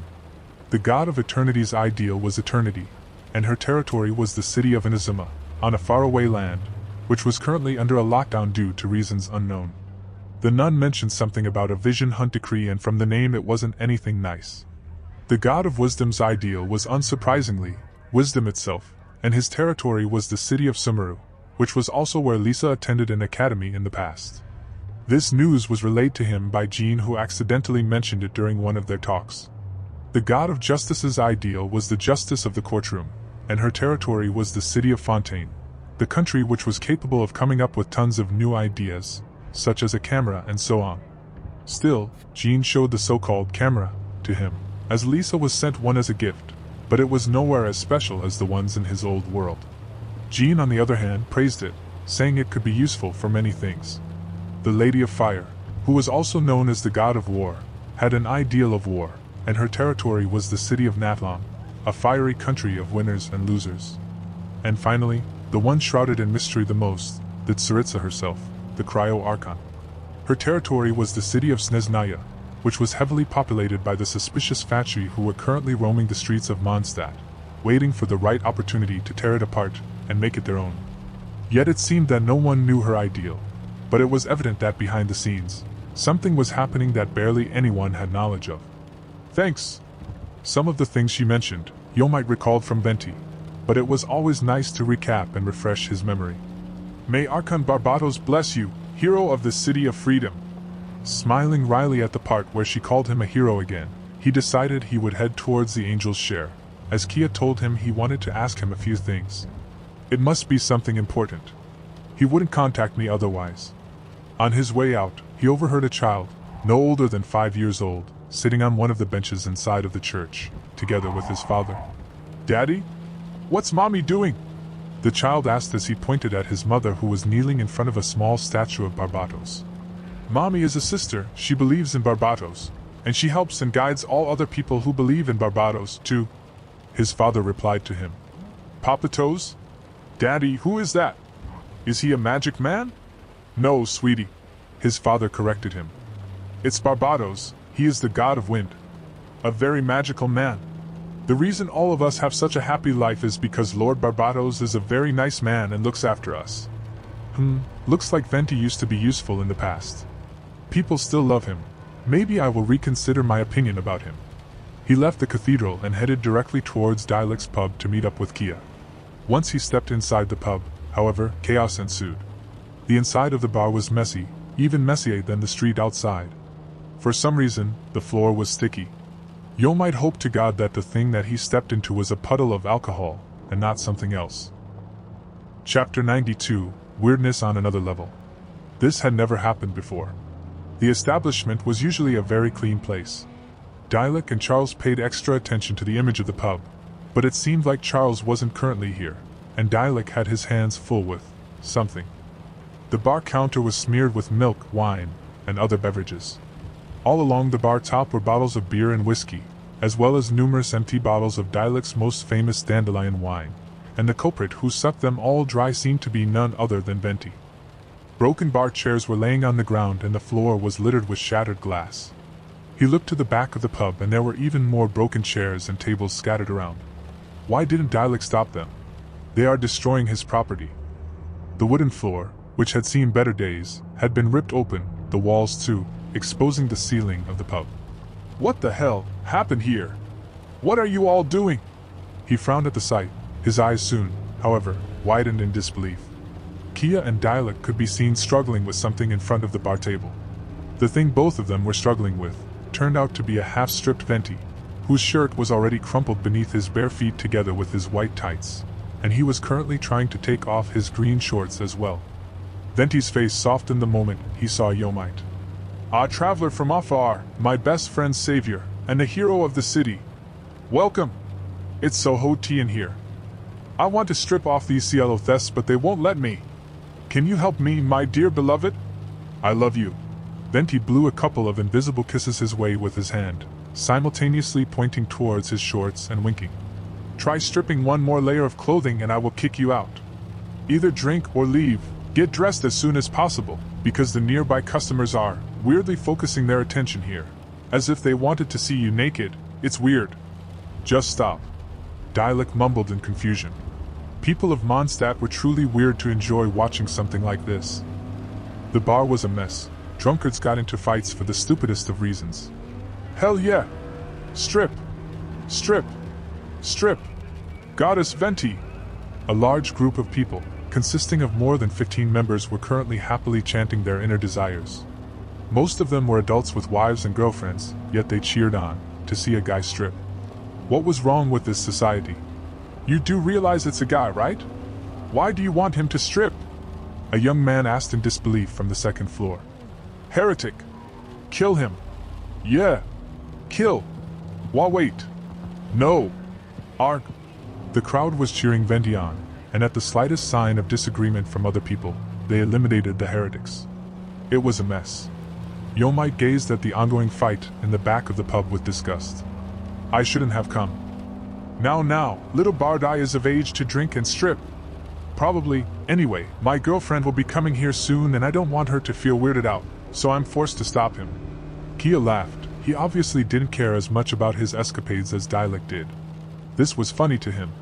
A nice way to spend time while he waited for his dear woman. The more destroyed his brother's pub would become, the more happy he would be, teasing him about it later on. Venti managed to free himself from the grasp of the two brothers and staggered towards Yomite, ramming into him with his whole body. He stood up on his heels and leaned his head towards Yomite's ear, blowing hot air onto his neck. "Yomite, strip me, please. It's so hot, I can't stand it any longer. You can have me. Take me. Give it to me. Deep inside. Traveler." Questionable words, sounds and moans left the bard's mouth, garnering the attention of the public. "Hell yeah! That's an invitation. Go for it, young one. Good luck, hero. We're counting on you. Enjoy it." "No thanks." He pushed Venti away from him, and Venti immediately started sulking. "Not fair. Kvalin gets to be with you, but I can't. Mean it. Maybe I should change my form as well?" The little bard felt like a genius idea had occurred to him. "Yep, my opinion about him will not be changed for the better. Ever. It's simply impossible." Yomite sighed deeply. Dialect finally got hold of Venti again and glanced towards Yomite, greeting him. "Hey, what you see here is the result of 50 or so bottles of dandelion wine. That jackass. I still can't believe that he is. Never mind. I'm tired." Venti's true identity was leaked to his party members and both Jean and Dialect. Venti said he didn't care as much about it, but who really knew what was on his mind? As for his party members, Butao was intrigued and asked Venti a couple questions, while Fiscal said that she knew he was a god all along, which was obviously a lie.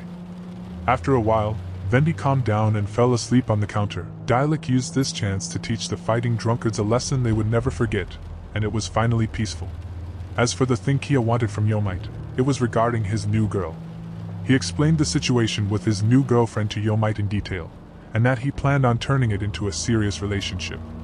Kia even said he wanted advice from Dialect, but he was a complete stuck-up virgin loner, so there was nothing he could help him with. Yomite, on the other hand, seemed to be handling a full female party really well and even caught Lisa's and Jean's eyes. Who knew if he hadn't already put all of them into his bed, right? The answer was as clear as day. No. Regarding some things, Yomite gave him a few tips and roughly told him some ideas on what to do and what to avoid doing. After all, It was hard to gauge a woman he hadn't met before. Every woman was different, although most of them could have a similar goal in mind. From what Kia told him, she wanted a serious relationship, so it would probably end up going well if he wanted the same thing. He told him to relax a little, and to enjoy whatever came along. That was about it. After that, he left the pub and went back home. Maybe, if he stuck around for a bit longer, things would have been different. Chapter 93, Enosis. 20 minutes after Yomite left the tavern, it was finally quiet. The bar was almost completely empty, leaving Dialek and Venti the only people inside.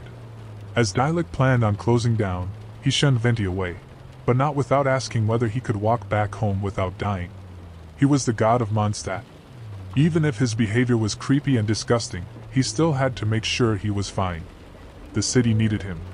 "Fall, sir. I'm all right," Venti replied incoherently and left the pub. "Don't die." Dialek saw him off and returned inside. Venti waved back at him and walked down a dark path. He didn't remember the last time he was this drunk. He was a monster when it came to downing bottles of wine, yet it seemed he had finally hit his limit. His steps were tipsy, and he was about to fall over any time now. He was simply too happy. Everything was going so well. The city was saved.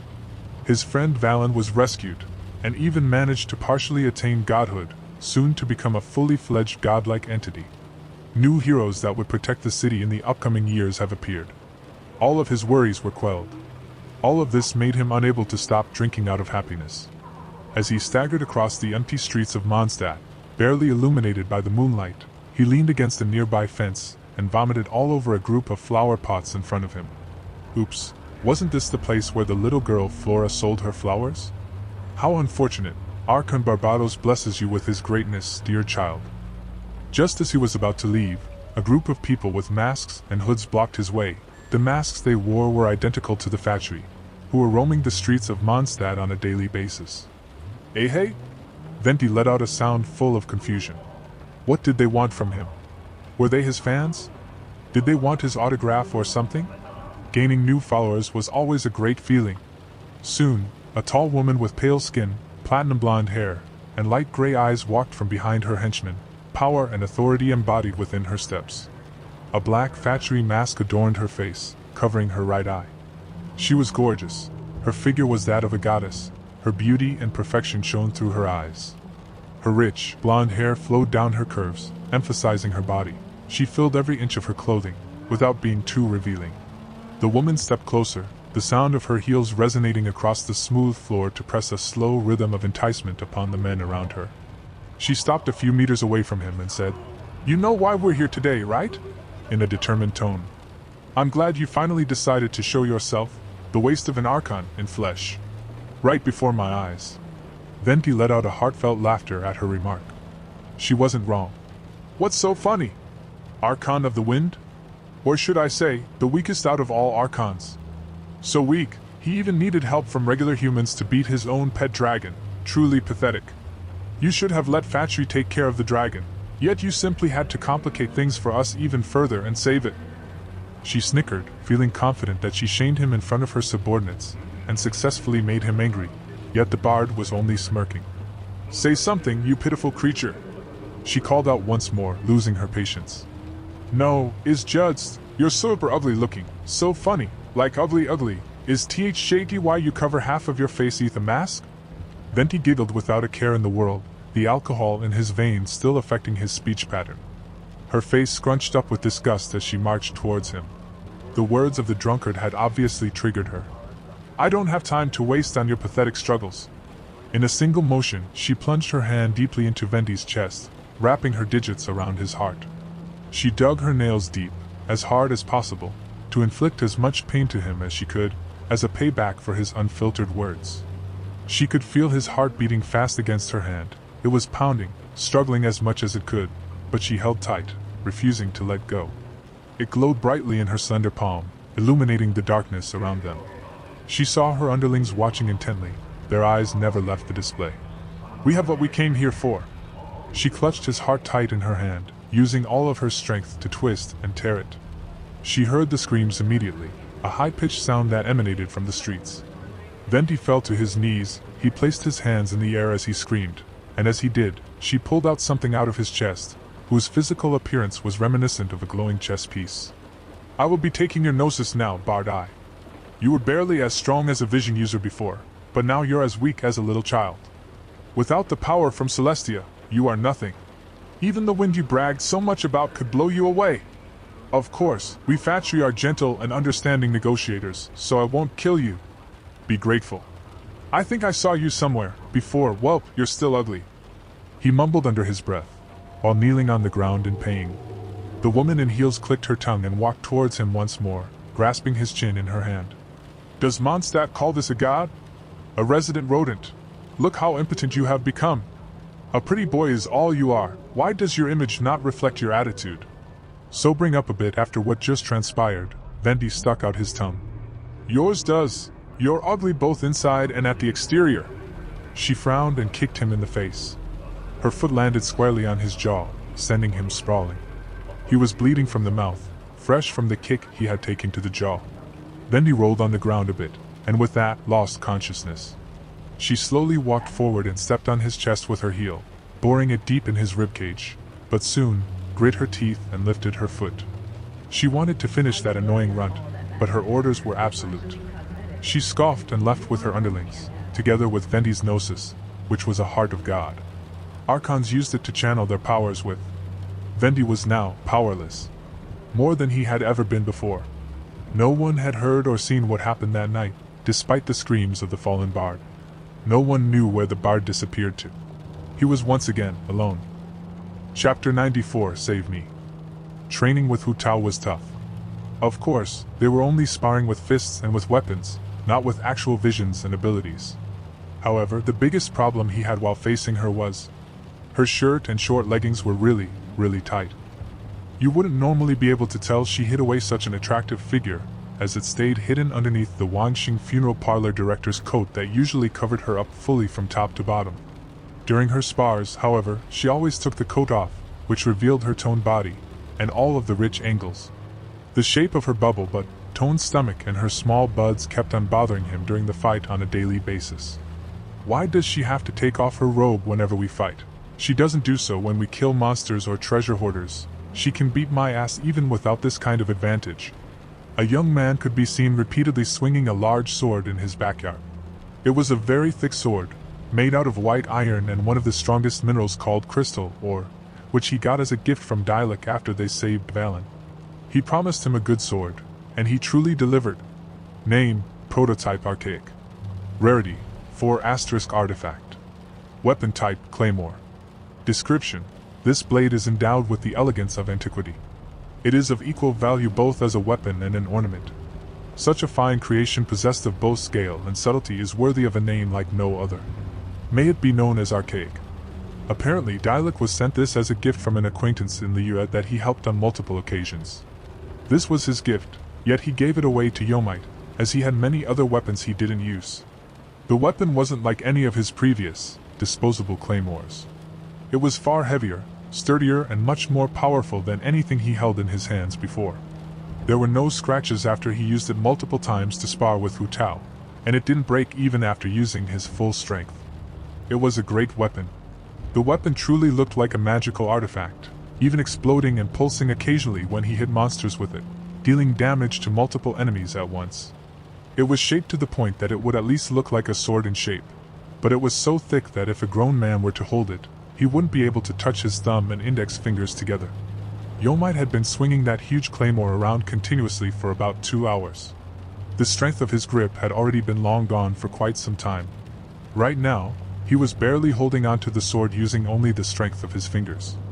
He mustered the last bits of his remaining strength, and swung the sword down powerfully, and then he fell down on the ground, facing the sky. He finally finished his daily training. 3,000 practice swings with his claymore. I am dying. Those words slipped out of his mouth. He didn't know how many times he'd said those words up until this point.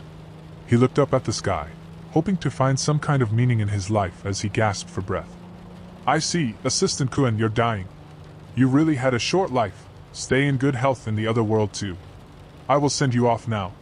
Hu Tao, don't even joke about that. I'm beat. A spear descended from the sky like an arrow. Yomite twisted and barely dodged it. There was a piercing sound. The ground where he was lying on just now was pierced by the spear's tip. Seeing that, Yomite's survival instinct commanded him to stand up. That attack would surely give him a lethal wound if he didn't dodge. Yomite grit his teeth and gave an angry shout as he felt cold sweat on his back. "Are you trying to kill me? What's this? You can actually still move. That's great. My dear assistant, you aren't dead yet. It's not good to slack off, we're training now. I would have died if I didn't move back there. You're a monster." Hu Tao laughed off her assistant's outrage as if it were just a breeze. She brushed her trademark brown hair that was the same color as a walnut and stuck out her tongue. "You need to try harder. Maybe try doing handstands. I'm telling you. I'm not gonna be doing handstands with one hand while swinging my claymore with the other. It's simply not possible for me." Hu Tao stroked her chin and murmured, "I suppose that's true. Assistant Kun isn't a genius like I am, he's just a dummy. You know I can hear everything, right? Oh well, what's missing with talent will be experienced the hard way." She grasped her spear and dashed towards him. It was a sharp weapon that could kill a human if it hit the wrong place. Scratch that. With Hu Tao's strength, any spot she hit would kill him for sure. He was completely exhausted. They already sparred thrice this morning, and then he did the practice swings.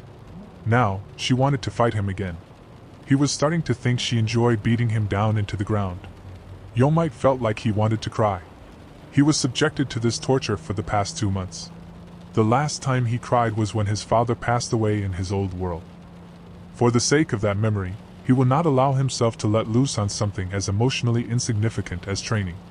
Even so, for the sake of his survival, he had to keep handling the consecutive attacks of Hu Tao, which were extremely hard to predict. Without any strength in his grip remaining, the claymore was hard to use. He couldn't grip the sword firmly. If he lost focus, the sword would immediately slip from his hands. But if that happened, then Hu Tao's attack would hit his body directly. The attack was merciless even though this was just training. Yomite had experienced getting hit or having his bones fractured many times until now. Thinking back, it was thanks to Sia, giving him a strong enough body to survive in this world. Still, he was forced to frequently visit Jean's office to get healing from her.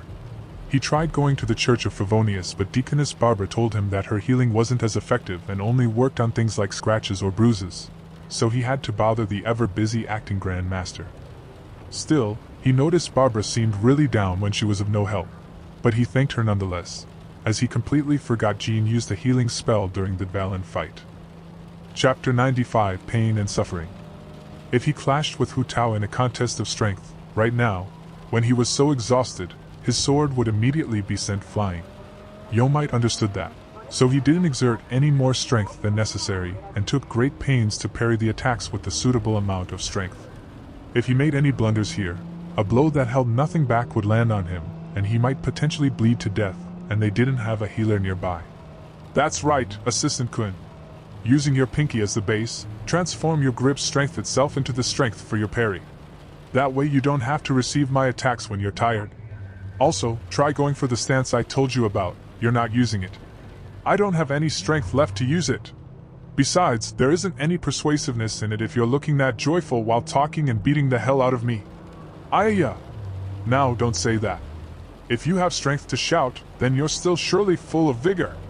Besides, this is just a joyful skinship between a director and her assistant. We're so close, our hearts are almost touching. In what world is skinship something where my heart is an inch away from getting pierced? Just an instant of carelessness might become deadly." Despite what he was thinking, he had to admit, Hu Tao was truly a genius. Not only could she point out his mistakes during spar with a single glance, she also taught him some breathing techniques that helped him recover quickly. It was as if her mind worked on a whole different scale compared to his. It was as if she knew how to do everything well. Jack of all trades. In this case, however, master of all, although he wouldn't admit that, as she would for sure gloat about it till the day he dies. The biggest problem was, she was a slave driver to the core that wouldn't let him rest until he was fully spent and she was satisfied. She was terrifying. Such dangerous training, constantly throughout the 2 painful months, constantly accompanied by the specter of death, was just mourning scenery that had become custom in the Yomite's mansion. In the distance, spectators were, well, spectating.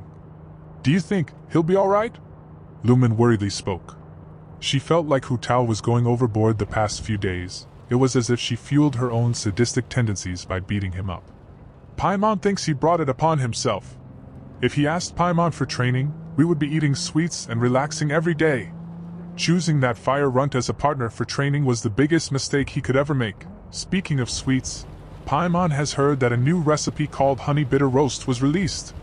Paimon jittered excitedly, sparkles following her trail as she floated around the head of Lumen, as she salivated. Yomite is the Star Lord. He'll obviously be fine, I think. Fiscal's comment wasn't reassuring in the slightest, but they were all comrades. They surely wouldn't kill each other. They sparred for 10 more minutes and finally, Yomite couldn't even put any more strength in his fingertips, which were just barely holding onto the sword. It was only then that the training was finally over. Being alive is wonderful. I survived once again. Today too, he managed to get out of training alive somehow. Yomite looked up to the sky as he felt emotionally moved from that. Here is your drink, party leader. Lumen walked up to him. Thank you, Lumen. Is everyone done with their training? Yes, we ended a long time ago and enjoyed the show before us. She giggled and held out a cold Sunsetia refreshment juice towards him. You're merciless, you know that? Hu Tao is a slave driver. One of these days I will seriously lose my life. He lost himself drinking it in big gulps. The refreshing sweetness of the chilled Sunsetia was permeating into his extremely exhausted body. He handed her the empty cup and thanked her. He then sat down on the ground and relaxed. The best thing to do after such a battle was to exercise some light stretches and flex out all that tension. He put his hands on his hips and broadened his shoulders, then pushed against his hips and stretched his spine left and right. Crack, crack, crack. Each segment in his spine from the neck to the sacrum made a crack as all of his residual energy was released. Boy, oh boy, that was amazing. Yomite took a deep breath, then started to twist, flex and stretch again. Each time he released the tension, it was akin to a thunderous orgasm coming from his tired body and bones. Simply divine. I'm glad to be alive. After he took a shower, he lay down on the couch to relax for a while. His body was tired from all this daily training and quests. He just wanted to rest for now. God, I want to have sex so badly. Why is there no brothel in Mondstadt? I am seriously at my limit here. Yomite groaned. Still, the whorehouse might not be the best idea, as he might contract some unknown and known diseases. So after seriously thinking it through, he decided to just let it go. His mansion was pretty vast, and Yomite was more than happy to finally enjoy his privacy. Although Iris was still there, she was either sleeping or eating at all times, so it was as if she wasn't even in his room. Although the mansion was huge, it was still easy to bump into each other in awkward situations. A cliché like this had already happened to him twice. Except for the fact that it was a reverse scenario. The first time around, he was minding his own business in his room when Hu Tao waltzed in on him without knocking, wanting to discuss a new poem she wrote overnight, only to see him beat his meat. She stared there dazed for a second and apologized. Sorry for intruding, I will come back later. She slowly closed the door behind her and left. Can't you just knock, come on? He thought that she would be acting abnormally after such an incident, but to his surprise she didn't seem like she cared about it at all. It looked like she was mature enough in that regard. The second time an awkward thing happened was when he was taking a shower and he forgot to bring his towel with him, so he walked back to his room to grab one. Unfortunately, he encountered Lumen, who was also getting ready for her bath, and as she heard the bathroom door swing open, she thought Yomite had obviously finished showering, only to witness something she would never forget in her life. Chapter 96. An invitation? Sure. Speaking of the bath, their new bath was spacious and as many as 10 people could easily take bath at the same time, as Yomite purchased 10 magical shower devices for his party. The reason why he purchased so many was because the whole room was ginormous and so extensive that it would look horrible with so much free space. The magical device had a specific name, yet he didn't really pay attention and just called it like he would a normal shower. It almost felt like he had his personal hot spring, even though he didn't. At least not yet. Making a hot spring in his backyard might be a great idea. He also began building an area, which he planned to use as a farm, and then another area for slimes, but both of them were nowhere near finished. All of this, of course, cost him quite a lot.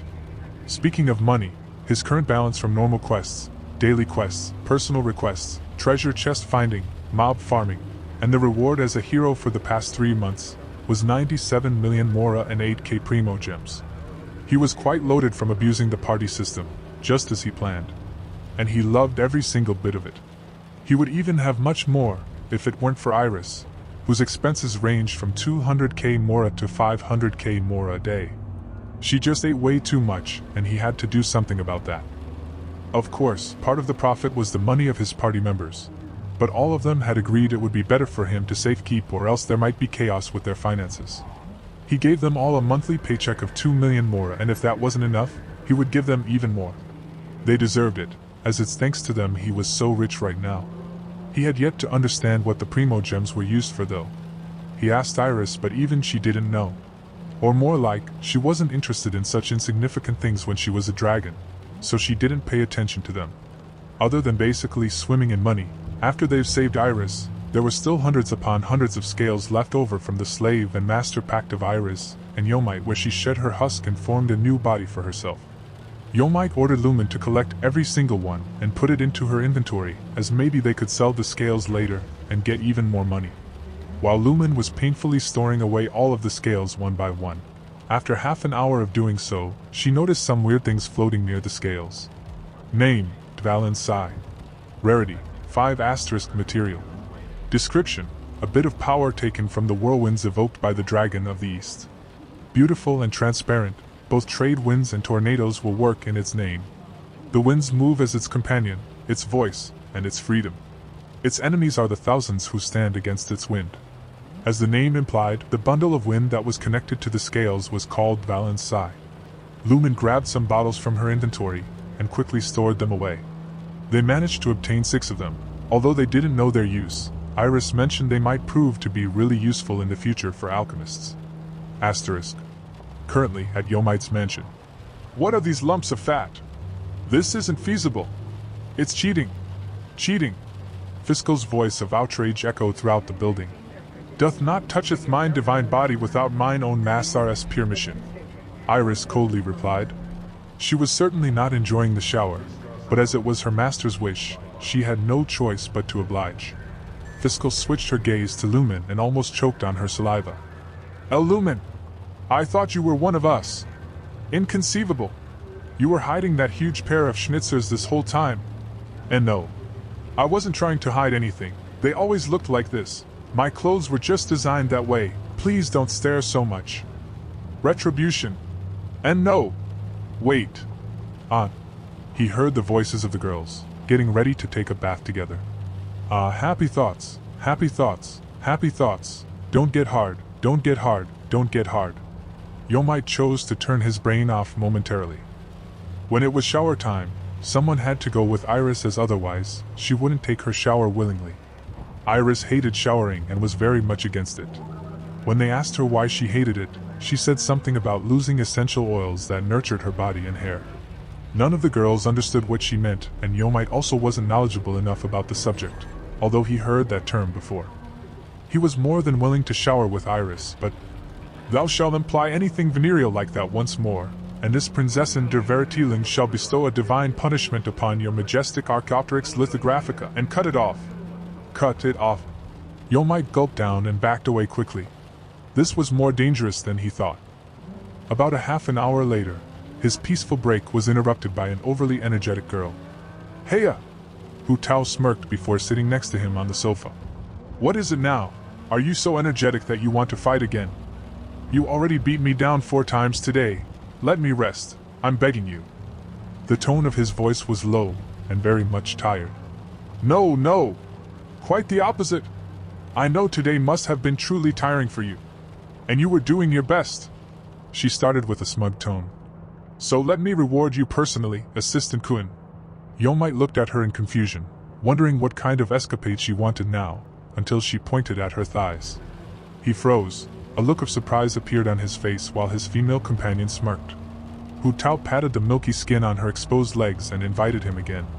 With a sly smile, she watched as he tried to say anything. Come on, Hu Tao. No need to tease me like this. Past months he was subjected to hundreds upon hundreds of pranks, dry and cringe dad jokes and teasing. Chapter 97, Pure Bliss, and Hell at the same time. He knew she wasn't serious about this. She would soon say something along the lines of, "So you wanted to touch them that badly, huh? What a perv." He tried to laugh her invitation off, but she seemed to be serious. "No pranks. I will let you know, I'm a businesswoman, my dear assistant. You should know better. After all, you are the one who managed to stay with me the longest, and I'm grateful for that. Think of it as a reward for being a good boy, or you can think of it as something else if your heart desires so." "Sure, let me dig in then." Yomite widened his eyes. Without hesitating, he made a shameless expression and slowly made his way towards her legs. There was no time to waste. If it was an actual invitation, even if the chances were slim, he would never hesitate. He said nothing as he lowered his head, face first onto her lap. The aroma of her natural smell, and the smell of her shower gel filled his nose. "So?" she asked with a teasing tone, while gently stroking his hair. He bore his nose down the gap in between the two of her thighs and took a deep whiff. He could live comfortably like this forever. I'm getting hard." Luckily, the sofa proved to be a good cover, so she had no idea what kind of reaction happened to his lower part, as she was facing his back. Soon after, he grasped her thighs with both of his hands, squeezing them, and chuckled. "Hu Tao, I must admit, you smell nice." "Thanks. I work around dead people." "Not funny?" "Ah shucks, I was betting on that too. One day I will make you laugh. My assistant. Mark my words," she declared, and one day, it might truly happen. Yomite closed his eyes before answering, his face relaxing. "Yeah, sure, whatever your heart desires. But I have to admit, this is great," he affirmed, earning himself a pretty giggle from her. "I knew you would like it. Assistant Kun is a PRV after all." "Well, of course, she was pulling my leg again, as expected." Hearing her remark, Yomite frowned and decided to act a little bolder. "Of course I am. I have a proposition though. We should do this more often, like every hour or so. Or maybe after every training session. And who needs clothes, am I right? Directly touching skin is a much more pleasing sensation. What do you say?" He pressed his lips against one of her thighs and planted a gentle kiss on top. Hu Tao's body fidgeted in return. He couldn't see her face, but he was sure his comment had some effect on her. The corners of her ears turned a little red, but she couldn't back down here. She was supposed to be the one pranking and teasing people, not the other way around. "Well, if you truly insist, we could do it more often." Boom. The door to the living room was flung open by Fiscal. "What in the damnation is going on here? I smell heresy." She surveyed the room and found out two heretics doing heretical stuff. Fiscal, perfect timing. I'm giving my dear assistant my lap to relieve his stress. Want to join in? Jay, join in." Fiscal seemed a little abashed, albeit he could see she was struggling and hesitating on what to do. "No, Fiscal, it's fine, I'm already getting up. She was just teasing me anyway." Yomite was about to stand up, when he heard her continue. "I will do it." "Huh? Seriously?" He couldn't believe his ears. She actually managed to force herself through her embarrassment. Yomite's legs rested on the couch, while his torso and head lay on Hu Tao's and Fiscal's lap respectively. A double lap pillow. A dream come true. Hu Tao started gently boxing into his chest, as if she was trying to massage him, while Fiscal was panicking, ruffling through his hair in a hurry. Yomite's hair was flying around as if a hurricane went through. "Relax." He patted Fiscal's single exposed thigh. "It's fine." At his words, she turned red and slowed down her movement. And as she did, she started caressing his head again. This time softly. He could feel the soft silk of one of her gloves brush past his hair in a gentle motion as it calmed him, while her other hand, which didn't have a glove on, reached out to his shoulder and massaged it, in an attempt to compete with Hu Tao. He felt like a king, being tended to by his lovers. His heart and mind were in harmony and bliss. He closed his eyes and relaxed his body. Slowly falling asleep, he let out a satisfied smile. This was what he wanted. Gentle comrades that would show their care for him. Maybe a reward like this after such hard training was worth it. His inner peace was attained. Asterisk. Much, much later. Yomite was woken up by something. He opened his eyes, but all that he was met with was darkness. This cliché scenario, where am I? Could it be that I've been summoned somewhere again? It can't be, right? He could feel something holding him in place. He felt like he could move his arms and legs, yet his eyesight was gone. Just pure black. His head was also bound and he could barely turn his neck. Scratch that, he couldn't move it even an inch. His nose, however, was pressed into a warm and squishy thing, and he could smell an aroma of something very sweet. It filled his nostrils and was stronger and more permanent than a scent of flowers or a shampoo. It made him feel excited. Suddenly he heard a loud scream. Du Wertloser, Veriteter Sack Fleisch! Get off of him! At once! I'm charging back at the energy I hath lost from being too far hence from Massar during his spar and the Shoar. Leaveth me be. Act not unintelligent. You're doing this with hidden intentions. This prinzessin can tell. Despite the fact that he didn't have the full context of the situation, he pieced the puzzle together and found out that he was still lying on the couch with Fiscal and Hu Tao. The only difference being, there was something on top of his face. That something was Iris, who currently happily occupied his face with her butt cheeks, refusing to leave. I would rather pretend I'm still asleep and enjoy it a bit further. Yes, that's what I will do. Even if my oxygen runs dry, I wish I died like this. He was completely still, afraid to move even a muscle, despite the fact that one of his hands was badly itching to be scratched. This was a dangerous moment. Anything could blow his cover. He was completely still. The only sound in the room was the voice of the wind. The wind, entering through the open window, blowing onto his neck indicated that there was a breeze outside. Yet for some reason, it was way too quiet. Come to think of it, why are they quiet? Shouldn't they be shouting at each other right now? Where are the curses? Why can't I hear any of them anymore? They couldn't have left, as he still felt the lap of both Hu Tao and Fiscal under him, not to mention the huge thing on his face. Something was up. He could tell. Little did he know that everyone stopped talking due to one reason, and one reason only. All of them turned their attention, facing one direction, their mouths agape.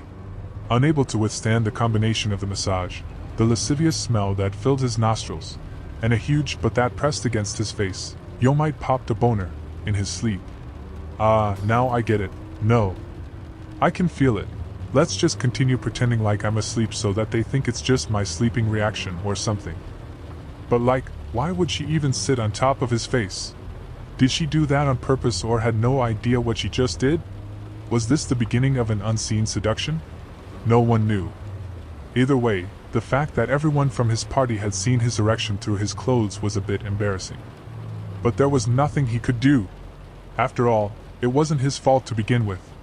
And from all tons of shitty iSky novels he read, he was bound to end up being the one at fault for all of this. He was definitely not waking up to receive a beating. That's for sure. Chapter 98. A new type of monster? A week had passed since the boner incident. None of them seemed to mention it to him at any point in time, so he took it as granted that his acting skills of being asleep worked, and they just kept it to themselves. Good job, me. No need to get smacked by Tsunderes. He heard from Hu Tao that the Adventurers Guild had an urgent mission, as a new type of monster had appeared. The reward for it wasn't mentioned. It was only stated that they should kill the monster, bring information about it, find out its whereabouts and so on, and based on that, they would be rewarded. The monster was last seen by a lumberjack near the borders of Mondstadt and Liyue, and as their morning spar was over, the group decided to join in on the quest and search for the monster as well. After leaving Mondstadt, Yomite and his party walked along a smooth road towards the last location where the new special monster was sighted. To be frank, camping in a place full of dangerous monsters is annoying. Yomite hoped to find the monster as quickly as possible during the day and exterminate it without having to sleep under the sky. Unfortunately, the place where the monster was sighted had no activated teleports nearby, so they were forced to go by foot.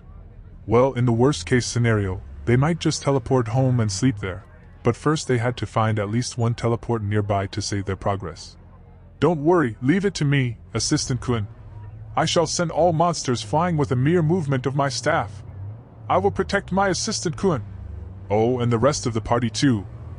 Hey, what was that supposed to mean? Hu Tao promptly ignored Paimon, who seemed to have raised an eyebrow. After 3 months of being in the same party, she still hadn't forgiven Hu Tao for stealing her food that one time and held a grudge against her. I should probably buy Paimon some sweets for later to make her like Hu Tao more. The formation of their party was Yomite taking the vanguard, followed by Lumen, Hu Tao, and Iris, while Paimon was flying above them, scouting ahead, as their important scout member was currently missing. Fiscal went on a solo quest all the way to a country called Summeru a few days ago, so unfortunately, she currently wasn't present. She was regularly contacting them via Oz, who was more than happy to deliver the message. I managed to give away a lot of coupons for the Wanxing funeral parlor services, and it appears that Assistant Kuan is the last person remaining on my list to take some from me. Now, don't be shy and take some. Hey, don't flash your stupid coupons in front of me or I'll strip you of all of them and throw them away. I don't plan to die anytime soon. Strip me? No way. Just kidding. Go ahead. No need to be embarrassed about it. There is nothing much to see anyway, so I might do so if you piss me off any further. He lied as naturally as he breathed. Hu Tao frowned at his last sentence but didn't say anything. After their daily spars, he was more than convinced her figure was irresistible. He just didn't want her to become even more cocky than she already was. Ever since they began living in the new mansion, Hu Tao's behavior towards him has very much changed and turned to worse? Better? He couldn't really decide. As mentioned previously, she started bothering him with everything, trying to tease him on a daily basis. She visited his room frequently, laying on his bed without his permission, hiding under it as well while trying to scare him, and so on. She could stay hidden under his bed for hours on end, and once he started getting worried that something might have happened to her after she disappeared, she would scare the crap out of him. It was tiring. So many issues. The list went on, endlessly. It was getting beyond the point of annoying. Yomite felt that Hu Tao had warmed up to him a little bit too much. It was probably just because no one could stand her antics for more than 2 hours in the past. People used to run away from her or avoid her, yet he stuck together with her all day for 3 months, so she was naturally warming up to him. He knew they were currently at a crucial point where if he actually asked her out she would probably not decline. If she even knows what it means, that is.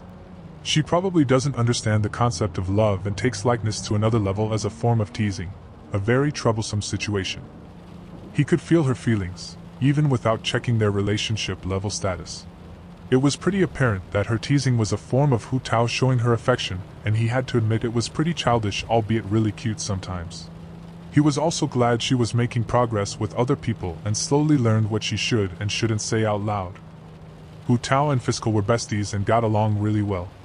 They hung out a lot in the living room, playing card games or reading books, while Yomite usually lay on the couch, silently watching over them, joining them once in a while. Her relationship with Lumen and Iris was kind of neutral, but that was alright. It would surely get better with time. Hu Tao was a bit sad when Fiscal left on the solo quest and didn't speak much for a few days. So he was glad she was back to her usual self. After walking for some time, the party had reached a forest. Yomite, who was in front, suddenly stopped.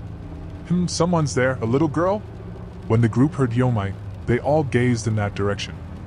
At the entrance to the forest, a green-haired girl sitting on a boulder seemed to have spotted them, and started waving. What is she doing all alone in the middle of nowhere? Yomite had a bad feeling. This already seemed like a trap. He gazed around his surroundings but didn't see anyone in the vicinity. That's weird. Are they hiding somewhere in the high grass? They dealt with traps like these pretty often. Usually, treasure hoarders would hire some young actors who would then in turn lure in innocent people, so that they could easily rob them. This might have been one of such actors. He shifted his gaze to the girl's leg. On her right ankle were blood-stained bandages. She glanced at her right foot from time to time with a pained expression. She then lifted her head and looked their way again. When she did, Iris walked up to Yomite and whispered, "Mastar. That's a monster. Not human. Can I consume it?" He looked back at her in shock. Was she being serious right now? Did that mean that they actually found the thing they were looking for so quickly? Or was it a different monster altogether? Chapter 99. A Dendro Slime Mutation? I want to know. Following his thought, a blue screen popped into existence up in front of him. Despite trying really hard, he wasn't able to shorten the sentence to a single word as he planned. Just thinking about words like observe or properties would be so much faster and easier than an entire sentence. How unfortunate. Species, Dendro Slime Mutation. Status, not hostile, not friendly. Drop slime concentrate. The blue window in front of him looked way more hollow than it usually did. Indeed, that's a monster, come to think of it. I never really used it on monsters before. They kind of just die before I can even use the ability. The fact that it shows the materials it can drop is astounding. I should use it more often. Aren't you hurt? Are you alright? Yomite grabbed the shoulder of Lumen, who was carelessly approaching the girl. When they noticed his actions, not just Lumen, even Hu Tao and Paimon turned to look at him. Seeing his serious gaze, they knew something was wrong. Iris warned me just now, and I've also confirmed it. That's a monster in disguise. Ha! The group exclaimed. He ignored the gaze of the little girl who was looking his way with a sad expression. He knew her expression was fake, yet it came from a monster that mimicked an appearance of cute, injured, crying lowly. He kept his guard up while taking out the map of Teyvat, which he had gotten as a present from the Adventurers Guild after reaching AR-20. He finally had a map of his own, albeit inferior to Lumen's, but it was still pretty good. The current rank of their party was AR-36, and he could tell that the leveling up was getting harder and harder. There were barely any quests lately, so they had no choice but to do some dailies and a few random requests from the people of Mondstadt. Information about monsters found along the road was also published on the map, and this seemed to fit the description pretty well. A dendro slime in disguise. That's what it was after all. Lumen said to him while he was reading through the details. Party leader, I think she's hurt. I am going to help her. Yomite kept on holding the shoulder of Lumen, who was saying that. A dendro slime in disguise. A new slime variation of slime that changes shape into cute things. We don't know much info as it's a new variation, however from what we know, it'll give travelers a strong urge to protect it, luring them to its side. The temptation is hard to resist, and if you become emotionally attached, you'll be trapped until death. Kill count of adventurers by this rumored type of slime is about 8. It is said that it releases some kind of pheromones that activate motherly instincts within nearby females as an urge to protect itself. Doesn't seem to be affecting males. It's rumored that this monster possesses high intelligence, but that's still inconclusive. It might sound cruel, but any adventurer party that encounters this monster must immediately exterminate it. Assistant Kuan, she looks like she's about to cry. Is that really a monster? It was uncharacteristic of Hu Tao to sound so worried. Was she already affected by the pheromones from the monster girl? Since when do you care about people who cry? What about the poor Timmy you scarred forever with your sadistic jokes a few months ago? Letting out a chuckle, his gaze turned serious. Iris is without a doubt able to correctly identify entities around us. I also checked. It's a monster for sure. He read further and frowned. As the monster will smile with relief when travelers stay by its side, it's hard to leave her. It'll show a crying face if you want to leave. The kinder you are, the more likely you'll be trapped by this monster, so please proceed with caution. Once you're trapped, it'll cling on to you, making it hard to get away. Also, when the traveler tries to leave because of hunger, the most dangerous thing this monster will do is pick the fruit it bears and offer it to the traveler. It tastes delicious and gives those who eat it a sense of being full. However, the fruit contains no nutrients, so whoever eats it will slowly wither away no matter how much they eat. The traveler will be stricken by their conscience when they see the girl cutting and offering the fruits it bore itself. In the end, they won't even eat, and will die of malnourishment. Ugh! Even if she's a monster, ignoring a casualty is. Lumen bit her lip. She couldn't bear it any longer and approached the dendro slime. She believed Yomite that it was a monster, as she herself had activated her elemental sight, and it showed up as a dendro slime monster. But something within her forced her to act like this. It was simply in her nature to help others, be it an injured monster or a trap set by the treasure hoarders. She didn't hesitate and jumped straight in. As the map stated that the monster was most likely not going to attack physically, Yomite didn't stop Lumen this time around and continued reading. Eating the fruits of the dendro slime for prolonged periods of time will result in the danger signals sent by your body for hunger, fatigue, and pain being cut off. The fruits might contain something that affects the central nervous system, or the brain in general. The fruits weren't actually fruits but a dangerous toxic slime gel. Hence, travelers will stay close to the girl and grow frail in a dreamlike state. No other information was provided so far. Yomite stopped after reading up to that part. Everyone was hesitant about touching it after learning it was a monster, and they all showed an uneasy expression, other than Iris, who was silently gazing at it from the distance, thinking whether she could finally eat the monster as a snack or not. The dendro slime girl in disguise seemed to be asking, Are you going to stay by my side? Please help me. Don't leave me. Looking at the three of them with eyes filled with expectation. The protective instincts of those three were probably already stimulated by her pheromones and her innocent gaze, as their hands kept opening and closing. Lumen was the type that helped everyone. Paimon didn't mind helping people, and Hu Tao, who was slowly opening up and learning about what emotions were, was also a bit conflicted. He was surprised that Iris had no problems. It might have been that her divinity was protecting her. Chapter 100. Acting like a coward or a human? It's a type of vegetation monster that won't deal physical damage, but it'll stop travelers by stimulating their protective instincts, starving them to death, and then ridding them forever. It's pretty nasty, I'm not going to lie. We should just kill it. When they heard what Yomite said, they seemed relieved, and walked to the girl's side. Didn't they hear the part about starving travelers to death? Yomite went closer as well and inspected the girl. The Dendro Slime girl was wearing clothes that were common for girls in town. The clothes looked roughly like something a citizen from Mond would wear. She was bare-footed and was smiling happily as they surrounded her. Looking carefully, the boulder under her but was also a part of her body. Behind the boulder was something like a branch. A few small fruits were growing on it. Those were probably the toxic gelatin substances she would offer to her hungry prey. The whole idea of this monster is haunting.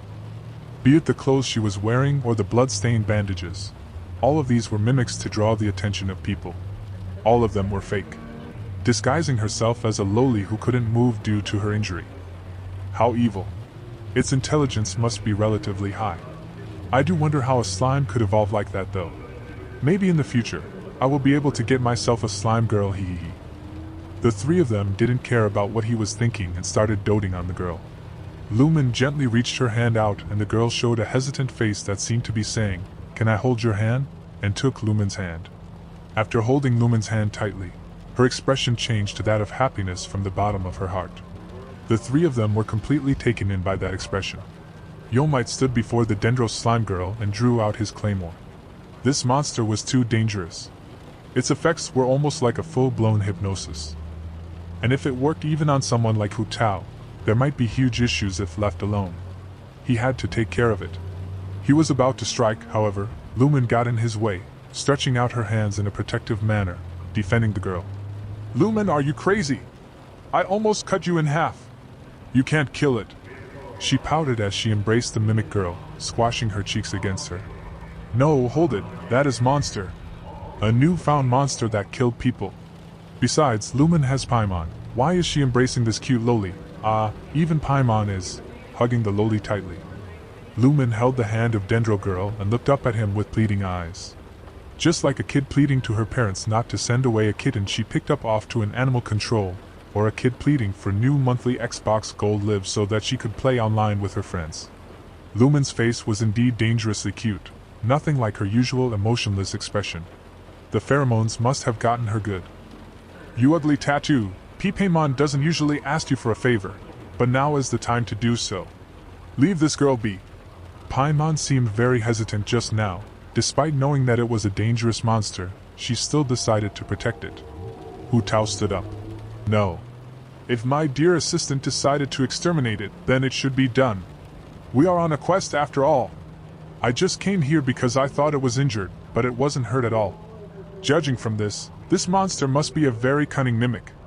If we leave it alone, there'll be more victims in the future." For once, Hu Tao said something incredibly smart. Yomite had noticed this, that Hu Tao sometimes had these moments where she was smart, and would act mature. Luckily one of these moments just happened, hopefully changing the flow of this situation. She drew out her long polearm while saying this, and took a stance against the Dendron Slime girl. Her polearm was coated by the fire from her vision. Dendro and pyro element was a dangerous combination. One spark of flames and the lowly in front of them would burn to cinders. Her vision had ignited and she was ready to strike, but at that moment, the Dendro girl said, with a lisp like a child, and a voice that was soft and vague, as if it wasn't yet sure how to speak. "Want kill? Me?" The Dendron Slime girl held onto Lumen's hand like a drowning woman grasping at a lifebuoy as she raised her head and looked up at Hu Tao. Tears filled her eyes as she quivered non-stop. So, it could speak. Yomite frowned. It was even more dangerous than he thought. The polearm in Hu Tao's hand started shaking intensely, And she looked back at Yomite with an expression completely identical to the little girl. Even you, Hu Tao, looking at me with such eyes. What the hell? When was your compassion 3 months ago, when a child ran away from you, crying after one of your jokes?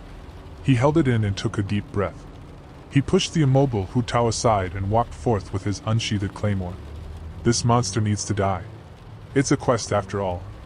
The pheromones were too strong, the girls couldn't possibly kill it. It was his responsibility alone. Paimon flew in front of the little girl to block his way, waving her fists in the air as if she was a boxer. Don't you dare bad tattoo! Paimon will fight it out with you. The loli looked at Lumen, who was holding her hand, then said to Yomite timidly. Want kill? Me? Seeing the teary-eyed little girl tilting her head to express her doubt, it felt like a knife was tearing away at his insides. Come on. Not me too. There are no pheromones affecting me. She's cute, that's for sure, but it only affects women. Get a grip, Yomite. The two people, a fairy and one monster, stared at him. Pull yourself together, this monster will kill people again. If I leave it alone, someone else might fall victim to it. Just kill it like you do with any other monster or treasure hoarders, no big deal. You've seen death and blood many times now. I didn't want to say anything grandiose, but leaving a monster alone would be wrong, right? Or was exterminating it wrong? TCH, damn it all! Seeing him stab the claymore into the grass and scratching his head from this dilemma, Lumen said, See? I knew party leader wasn't a bad person, thank you. What a logical thinking, just like that of a bum. Yomite scoffed. The three of them looked at Yomite with complicated expressions. Iris, on the other hand, laid down on the grass near them, as she sunbathed and didn't care about the girl whatsoever. Sun feels good, sun feels nice. Praise the sun. The mimic girl also had a face of unease. Yomite had a proper reason to do this. If he didn't exterminate this monster, there might be victims in the future. TCH, damn it, it can't be helped, so please forgive me. That's right, even though its appearance was a human loli, my only weakness, it was still a monster on the inside. A monster, get a hold of yourself, Yomite. The pheromones she generates are taking over your mind even when they shouldn't. Seeing how conflicted he was, the mimic girl said in a soft voice. Is it painful? Sorry, because I live. The mimic girl said as she showed a fragile smile. Because we monsters live, will cause trouble. Specks of tears appeared in her eyes. Since born, first time, talk with humans, I'm sorry. It clasped its hand before its petite chest as if in prayer. Meeting with you, beautiful. If next time, I born human, we meet again, would be wonderful. After saying its piece, it closed its eyes in resignation. There was no way he could do it. Akira here, this is the end of part 4. If you enjoyed the story, we would appreciate it if you liked the video. Also, please support the original author for this amazing work. I have put their Patreon and the web novel link in the description. Thank you and have a great day.